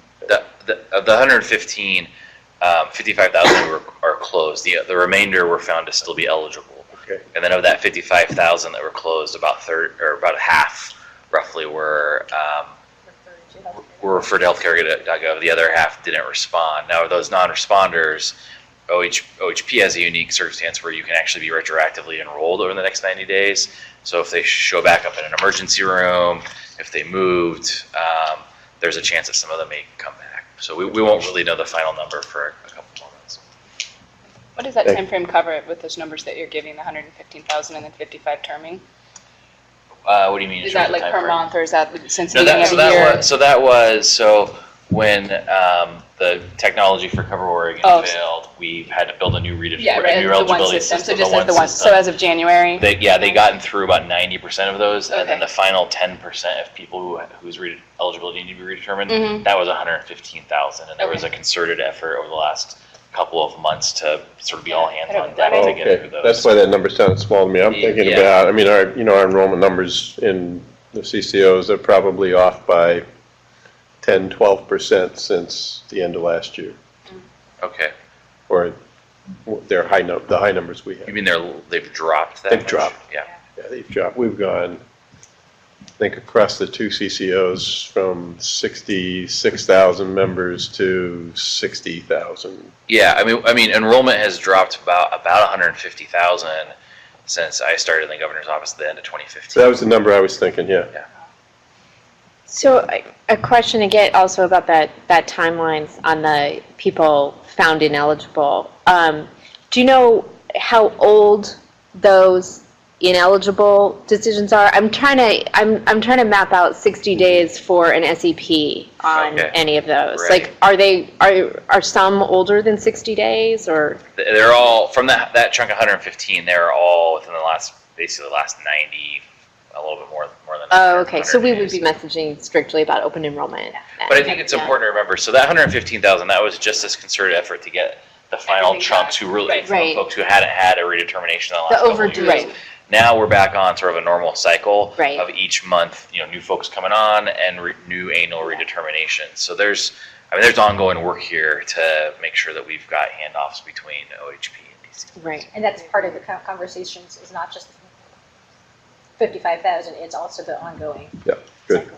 And to piggyback on that, other lists that we're working on with other agencies. So for example, we're working with DHS to get access to their list of folks who are customers of SNAP but are ineligible for Medicaid. So that's 139 to 200% FPL. No, that's not right. And immigrants below the 5-year bar, right? Yes. So yes, and those that make too much money for Medicaid, but not enough to get out of the SNAP program. So get access to that list. And did you mention the list from the enrollee list from CMS? I did. Okay, perfect. So we have lots of information coming our way, and we will be slicing and dicing and targeting and all these fun sciencey data stuff that Elizabeth and I like to geek out on. We'll put that in our outreach and marketing campaigns. I have a question for Sean, but then kind of tying back into OHA too. I've seen recently folks who reapplied for Oregon Health Plan who did have active benefits. Income doesn't make them eligible anymore, so they should be terming, but the letter that they're getting in the mail says that your application has been denied, which doesn't meet CMS's requirements for a SEP. And that's been maybe 25% of the clients that I've met with that are qualifying potentially for SEPs, but aren't based on the messaging from OHA, and it's been really, really frustrating. Are you seeing that, Sean? Maybe on a case-by-case issue, but we'd be able to resolve it by getting the termination letter from OHA directly from them, so. Right, no, it's backtracking. So going back to OHA, saying we need to get it, like, so definitely you can fix it, but it's frustrating. And if I was a client doing it on my own, I probably would have just given up, you know? We're doing majority one system stuff now, so most of our determinations are. Oh, and I'm getting them after they're done, and they come to me saying, you know. So we can do that on the spot most of the time. It really wouldn't come up as a problem for us. Okay. So you're saying that the federal marketplace system, healthcare.gov, is not accepting the Correct. The letter denial. that states your application has been denied, that you submitted, you know, May 5th or whatever, because it doesn't show they're actively insured, and it doesn't say your benefits are terming, it says your application was denied. Oh, I And that see. isn't. I see, you know, I the- see. That's The actual working as SEP. intended. What was that? That's working as intended. That's how it's supposed to work. So they have active benefits on Oregon Health Plan. They were up for renewal. Their benefits ended, let's say, the end of August. They should get a letter saying your benefits termed the end of August because you're no longer eligible based on your income. They have to get that letter, but that's different than getting a They're- notice that their application was denied. Okay, so they're not getting There's a that separate letter. letter that Okay. they need to get that second letter, and they're still legally required to get that from Okay, OHA. so they're not getting that letter. They're Yeah, just that's getting the a letter, problem, not the letter saying your denial part, application is and the denied. fact Okay. that the marketplace is using, the fact that the marketplace is rejecting the renewal results, that's fine. It's just, they are only They supposed should to get a term letter react to a term letter. Yeah, right, okay, and they're Yeah, missing that piece, right, so. and that's just. Well, maybe we can get connected. Yeah, and- offline, yeah, Yeah, I can sounds good. figure out who to pass We've that got on. a work group thing with OHA every month that'd be a good subject for, actually. Okay. Okay. Oh, go ahead. So, in terms of retention, I'm assuming that the carrier, the current carrier, is keeping in touch with you're due to renew in whatever, the January 1st, you know, we want to keep in touch with you, that they're getting in touch that way. Are they typically getting a touch from the agent or broker who initially signed them up? It depends on the broker's style, yeah. And then healthcare.gov, are they reaching out? That is one thing that they are continuing to do on two levels. On one level, they are required in statute the marketplace is required in statute to send letters, and they call it, I forget what it's called, the mnemonic for it is OMEN, that they call it. It's a marketplace something letter, that they're. Is there new? It's not the eligibility notice. Anyway, there's a letter, because I know what you're talking about, but I think this one is different. Anyway, they're required by law to send, but not a marketing piece. It's a very like government-y, bureaucratic letter that, you know, the open enrollment is coming. This is the plan that you're in, and you know, you need to go to healthcare.gov and update your income and everything, and these are the dates. So that one's required by law. And that's an opt-in, I assume. No. That is required by law that Okay. the marketplace sends to enrollees. Like I said, it's not lighting the world on fire. It's not visually appealing. It's not like, ooh, what's blends in with the 10,000. Let me run over to the Right, I mean, it computer looks- it and might sign as up well right be- now. Right. It might as well be from the IRS, you know, but it goes. It's got that funny print. Yeah, yeah. It has that weird federal government font. Yeah, exactly. Smudged. Yeah. But then they've shared with us that of the things that they are doing, it includes what they call the Chase campaign, which is monitoring through their systems who has come in yet to re-up, who hasn't, and pinging the opt-in individuals on text messages and emails, maybe even some print letters. No print letters? Not really. Okay. Other than noted the government fund notices will come out during direct mail, but email is through their Chase campaign. Because you have to submit your email address to have a healthcare.gov account. So they're really going to go after these folks and make sure that they get their constant reminders. So those items they will continue to do, and they seem like they're being honest and direct with us about that. Like we trust that. Okay. And the other thing to add to that list, Jim, is for those consumers who are getting auto-enrolled or crosswalk, they will also get a welcome notice from the carrier or the plan that they were crosswalked to. Okay, right. I remember that from last time we talked about. So there's a lot of things that are still going to happen from last year, happen again this year. The big difference that the folks like us will really notice is there's no TV, hardly any advertising, if at all, over here at the cost by healthcare.gov. And so all that heavy lift will come. We shouldn't have as many members getting crosswalk though, right, this year? Actually, there's a lot. There's a lot, just because of changing plans. Change of plans, carriers leaving certain areas. Kaiser's Deductible went up slightly, Providence. Yeah, and joined some of their networks and something that will be talked through in our webinar on Monday at 9 a.m. that I'm sharing because I only just recently had the light bulb go off about this. Everybody gets crosswalked to something. It's just a matter of, is it the same thing that you were last in, or is it something that only changed a little bit, you're not really going to notice, but that plan ID changed and the name changed. It went from being something choice to something your choice, or whatever. They all have these little names. And then there's the group that are like, oh, no, your whole insurance company said goodbye, and you don't even, this is all new to you. So they're all in kind of gradation. But so all these crosswalk decisions were done by the marketplace with a specific hierarchy of criteria in mind. And so to Elizabeth's point, everybody had to be crosswalked for federal guidelines, but we had the responsibility and the right to choose, or at least to provide the next best option for our families. But still, the messaging is, please still log on to your healthcare.gov account, because you might find yourself a better choice, a better option that would fit your family. So, and for those that don't want to make that decision, they're already so they don't have to do a whole lot of things. But that will still be part of the messaging. Well, and this is more operational about, it does actually relate to messaging somewhat about what will happen at the end of open enrollment that's related to crosswalking. Because so many plans have changed enough that now they have a new plan ID, that actually does count as losing your coverage when that plan is no longer offered. Those people may actually have special enrollment rights come December 31st. That's huge, actually.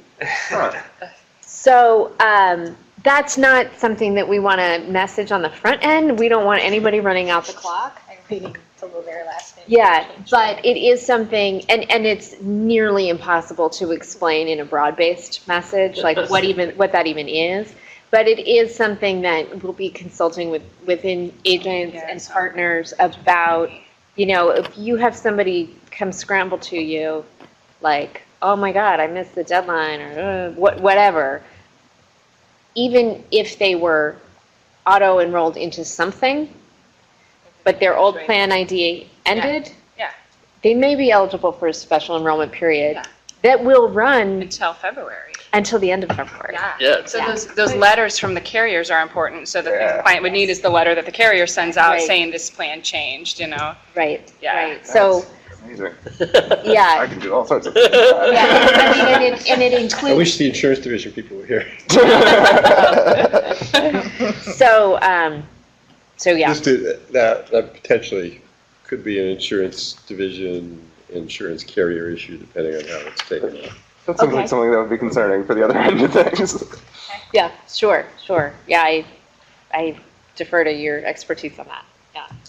All right, well, I'll go on to the, So seems Elizabeth, like you have just, a question. yeah, I do. So I'm just going back to what you said about men, targeting men and younger men. And I know I've said before, I'm the mother of those people, or those younger men, 2 of them.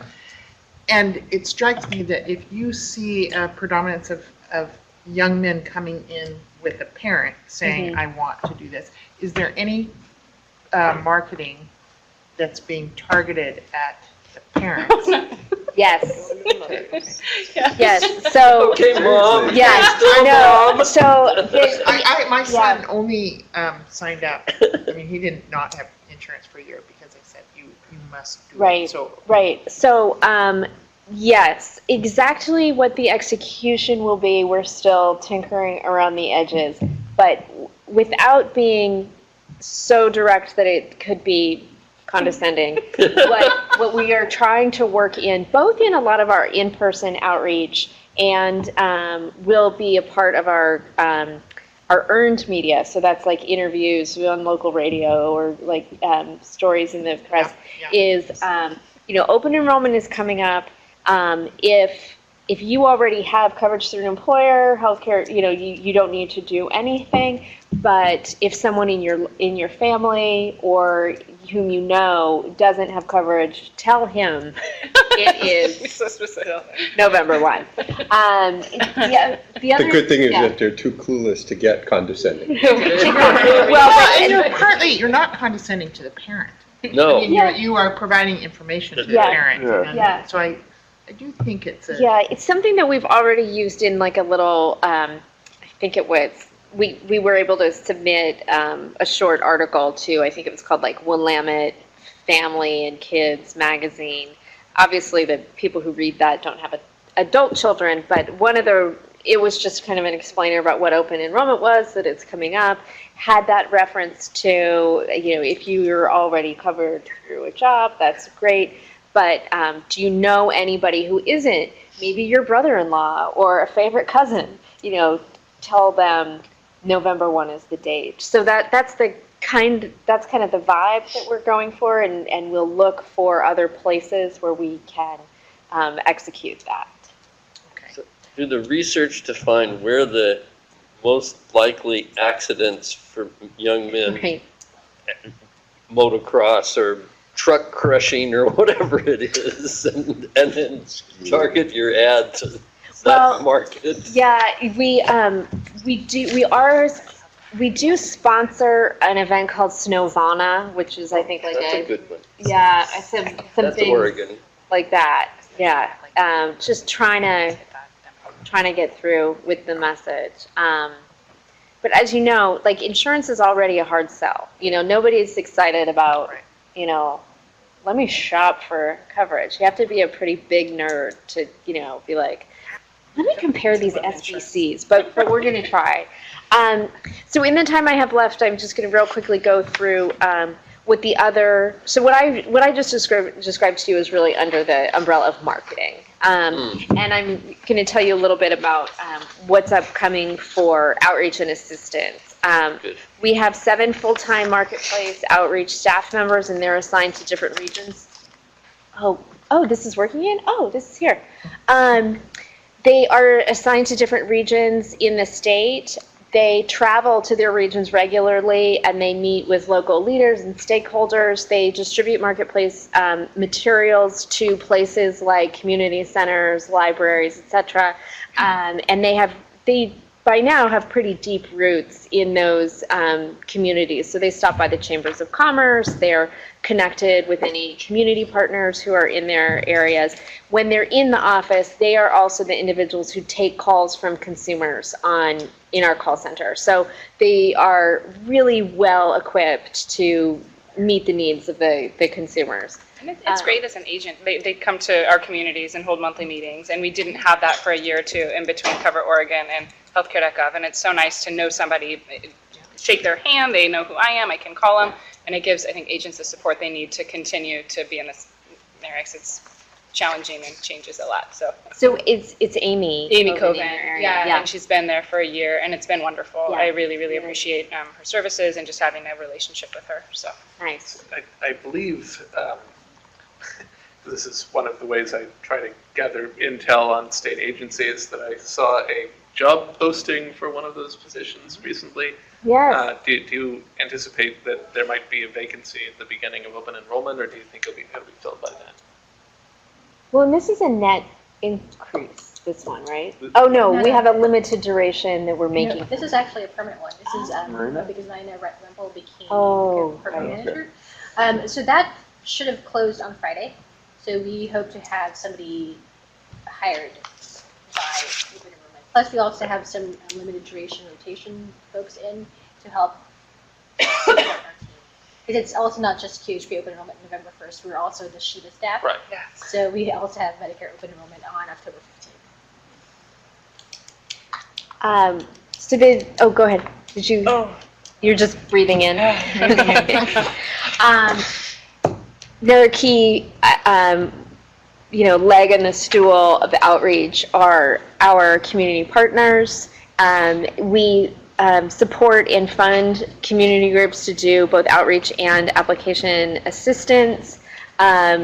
This is a program overseen by Rob Smith, whom I think some of you have been presented to at meetings like this, but he's now working side by side with an additional program manager named Marina. She came from the Oregon Health Authority, where she had a similar function working with the community partners that OHA contracts, the community groups that OHA contracts with.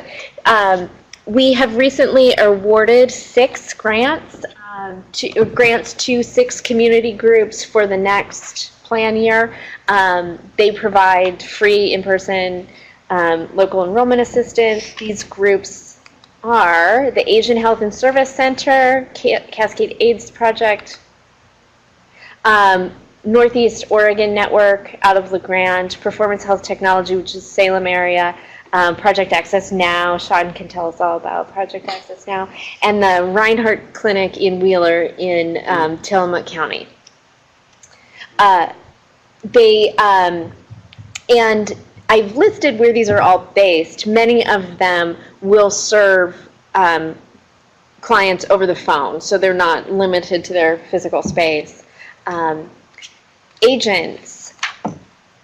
This program is operated still again this year by Michael Mortar and Michael Wallace. There was an agent summit earlier this month where all the agent grantees convened. We also, from the marketplace, send out information and provide support to many agents, more than 2,000 agents who are not grantee agents, but whom we still want to support in their work enrolling people through healthcare.gov. The 31 grants went to what we're now calling partner agents. You've heard these in the past referred to as storefront agents or enrollment centers, and we're not using that term externally anymore, largely because we found, or at least this was my feedback from Michael and Michael, that largely became a misnomer, even though we had the vision for that these would be places that would have open walk-in hours, that the public didn't really use them that way. And so now we just call them partner agents and signify that they went through a competitive process and had to meet certain standards in order to become a grantee with the marketplace. This is a map that shows the combination of where agents and community partners are located. So you can see that it is quite heavy in the Portland metro area, and then down as far as Lynn Benton County. I'm sorry, I should point out that the grantee agents are in purple, and then those other the other colors are the different community partners. I should have put a key on here, but I see I've neglected to. I know that the Yellow's Pano, orange is PH Tech, yeah. green's Reinhardt, purple. I think blue is Blue is probably Asian. Cascade AIDS. Yes, Asian Health and Services is probably purple then. Or wait, no, that's the agents, isn't it? Yeah, agent. Yeah, agents. The that'd be agents are the green purple. then. Okay, so Agent Health and Services is green, and then what's the last one on the coast? Neon? Red Oh, is no. Reinhardt. Reinhardt. Yeah. Okay. Anyway, so this, even though I didn't provide a key, I think what this does show is that we have broad coverage. We're not absolutely everywhere, but I will note again that many, especially agents, probably even more so than the community partners, will serve people over the phone so that the physical presence isn't as important. The other thing is that I would bet that there are healthcare.gov certified agents in far more counties. They're simply not grantees, so they can still, in-person assistance still is available.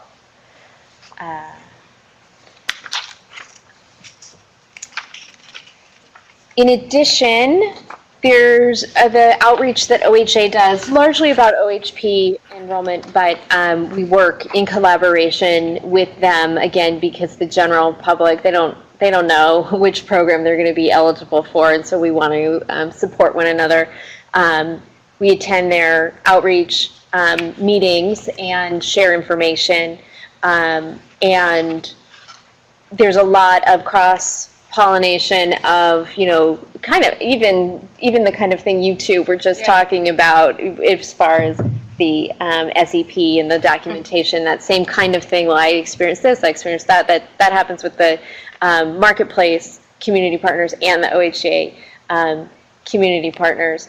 And the last bit is something we talked about earlier with measuring outcomes. The types of things that we will measure as indicators of our performance is the number of enrollments through healthcare.gov, the percent change in enrollments in those target populations and geographic areas.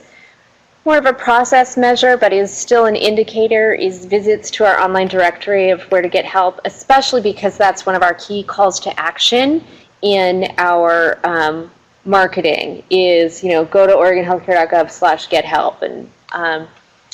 And the number of people who are assisted by the agents and the partners that we fund.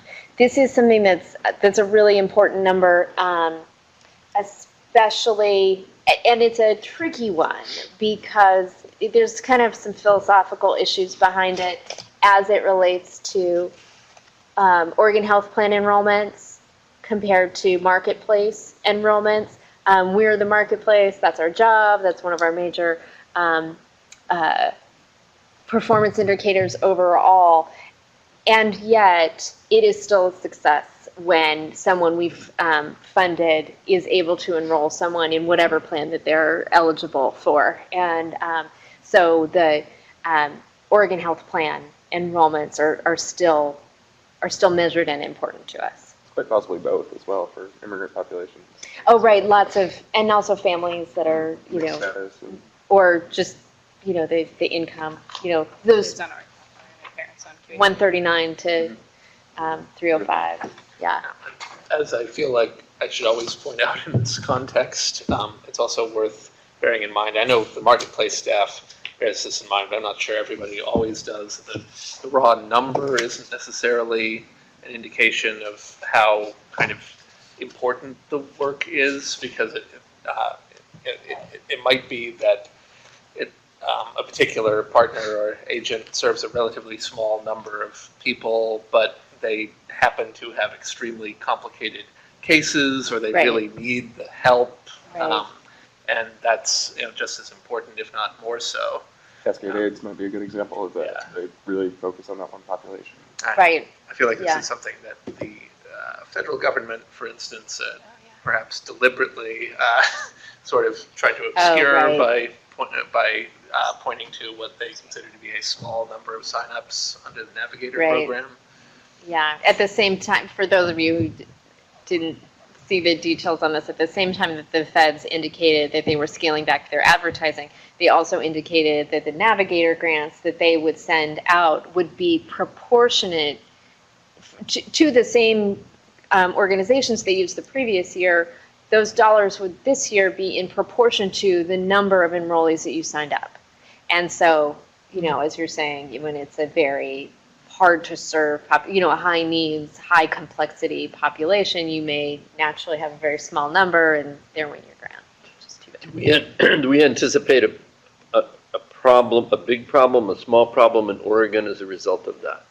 No, not as a result of that, because we've never relied, not since the Cover Oregon days when there were the kind of startup dollars from the federal government, we've never relied on federal dollars to run our Navigator, which we call community partner programs. That's all assessment dollars, own source funds. Good. Since we have Claire here, I have a question about this, because one of the questions I had when this was announced is I knew that Oregon didn't take the Navigator funds per se, but I know that there's a separate grant program that funds the outreach that the health centers do. Is that affected by this decision at all? No, those grants, so initially when ACA first started, enrollment started, whenever that was, there was specific money that went to the FQHCs to do enrollment. That got rolled into their base grants. So as long as we don't fall off the fiscal cliff for funding for FQHCs at the end of September, But that is that an money issue. is there, it's not going anywhere, it just got rolled into their base Are grants. those what in those early years were called the HRSA grants? Yes, it would come under HRSA. Okay, so we are technically out of time for this agenda item, but there's a lot to talk about, so does anybody have any final questions? Maria or Shauna, if you're by any chance still with us, do you have any questions or comments? Fantastic. Thanks for sticking with us. Okay. All right, so we do have another public comment time frame here. I'm guessing that there's nobody in the room who's hiding. So is there anybody else on the phone who might have comments? And again, if you are. Hello? I think that was a no. If you are on the phone, you can press star one to unmute. If you're Yes. Going once.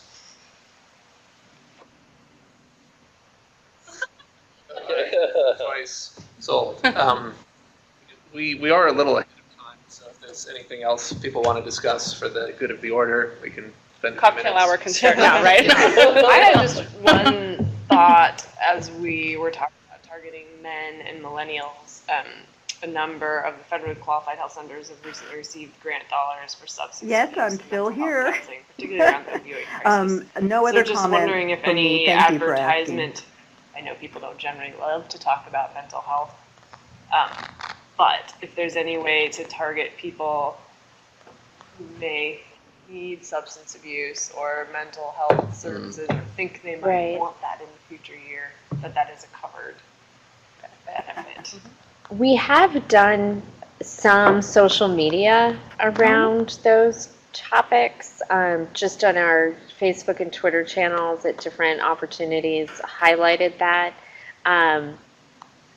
It will not, I can safely say that it will not Not be here. in our Thank you anyway. advertising. But I certainly, it does seem like the kind of message that we would want to empower our community partners to deploy in audiences where they think it's important and would land well. Yeah. Yeah, it's one of those hidden kind of across the board things that hits all populations, Right. but nobody really likes to talk about it, so I can Right. see why you don't want to Right. bring it up, but. And I'm not so much concerned about the I'm not concerned about any sort of stigma of it. It's really just the focus on one condition over another. I mean, what's not to say that we wouldn't talk about arthroscopic knee surgery, like that you could get that, like that there is so much that these plans cover. But I will look for places in particular to mention mental health in those points where we talk, especially in things like earned media, where you're able to have a full conversation, talking about the essential health benefits, and that these are comprehensive plans that cover X, Y, Z, and I can be mindful of including mental and behavioral health in there. So, just coupled with that, coming off that, and I'm sorry I missed a couple slides, but do you partner with any mental health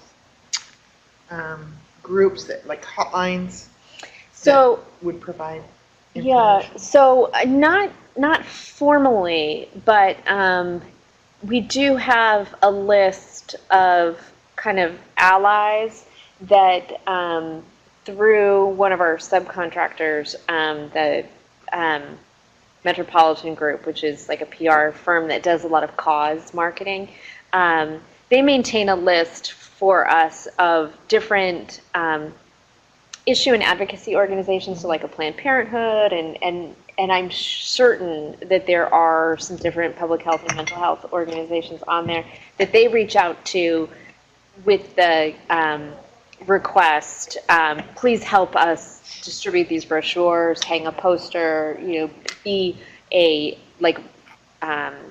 retransmitter of our message. And I'm certain there are some organizations like that on the I would list. say, Cindy, at the collaboratives that we have at DCBS and OHA, that's where a lot of that happens on the ground level. Like, I know the mental health providers in our area, they have my contact information, I have theirs. They know who our community partners are and who our agents, so you can kind of, we're just a connected community, and that wouldn't have happened without those collaborative meetings monthly. So. One thing, and maybe I spaced this out during your presentation or something that I don't remember you talking about, is earned media. Yeah. I know I occasionally get Google alerts for local events, even during the sort of open enrollment interim. I know you've been doing some of that stuff, but it seems like maybe there's an opportunity for something that could be fairly. It could get a lot of attention. That's sort of like. Yeah. I mean, it'll depend in part on what happens in Congress, but it's just sort of like, we're still here. Absolutely. And like the local news channels might all want to cover the fact that you're actually still here. And They're not even going to know. Yeah. Right. Right. I bet they'll be surprised. Yes, right. Portland Business Journal about that last week, actually. Yeah, I was in that article. We'll have to send somebody out. But it had your Past the picture. paywall, so I can't Oh, see I'll it. give you, I can I send have you no the idea what it full, I says. can send you the full text. They did misquote one number that I had to correct, but I've been worrying about something like that on my part of it, and I can't get any answers out of it. I'll send you the full text to it. So yes, there will be earned media. I still need to scope out our capacity for how broadly that we can do this. And actually, I think that my ideal situation is that this Graham Cassidy bill gets defeated, so it doesn't jeopardize the availability of the assistance for our for Oregonians, but that it will have created just enough attention that there is a media appetite for the conversation, like, okay, and now here's how we pivot, here's what this means, here's the situation. But yes, the earned media will be a component. The question is how much capacity we have for that. We have that on our plate as grant. I'm a grant agent, and we have that as one of our tasks is to get earned media. We also had last year, and I don't know if it'll be coming again this year, Grady Britton, I think, put on a training module. Some of us don't have the skills, so to know how to do it, how to talk to the press, and it was really helpful. Yeah. So I know that, and we talked a little bit about this at the Agent Summit, that Grady Britton is doing less across the board for all agents, so they won't have like an open door for any agent who wants that training, but they will, for the agents who put in their grant budgets that they wanted that kind of support, they can go to Grady Britton and ask for that service. Yeah.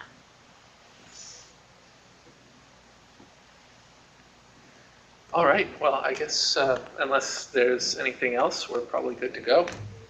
Thanks, everyone. Thanks, Thank you. Vicki. Thanks, Victor.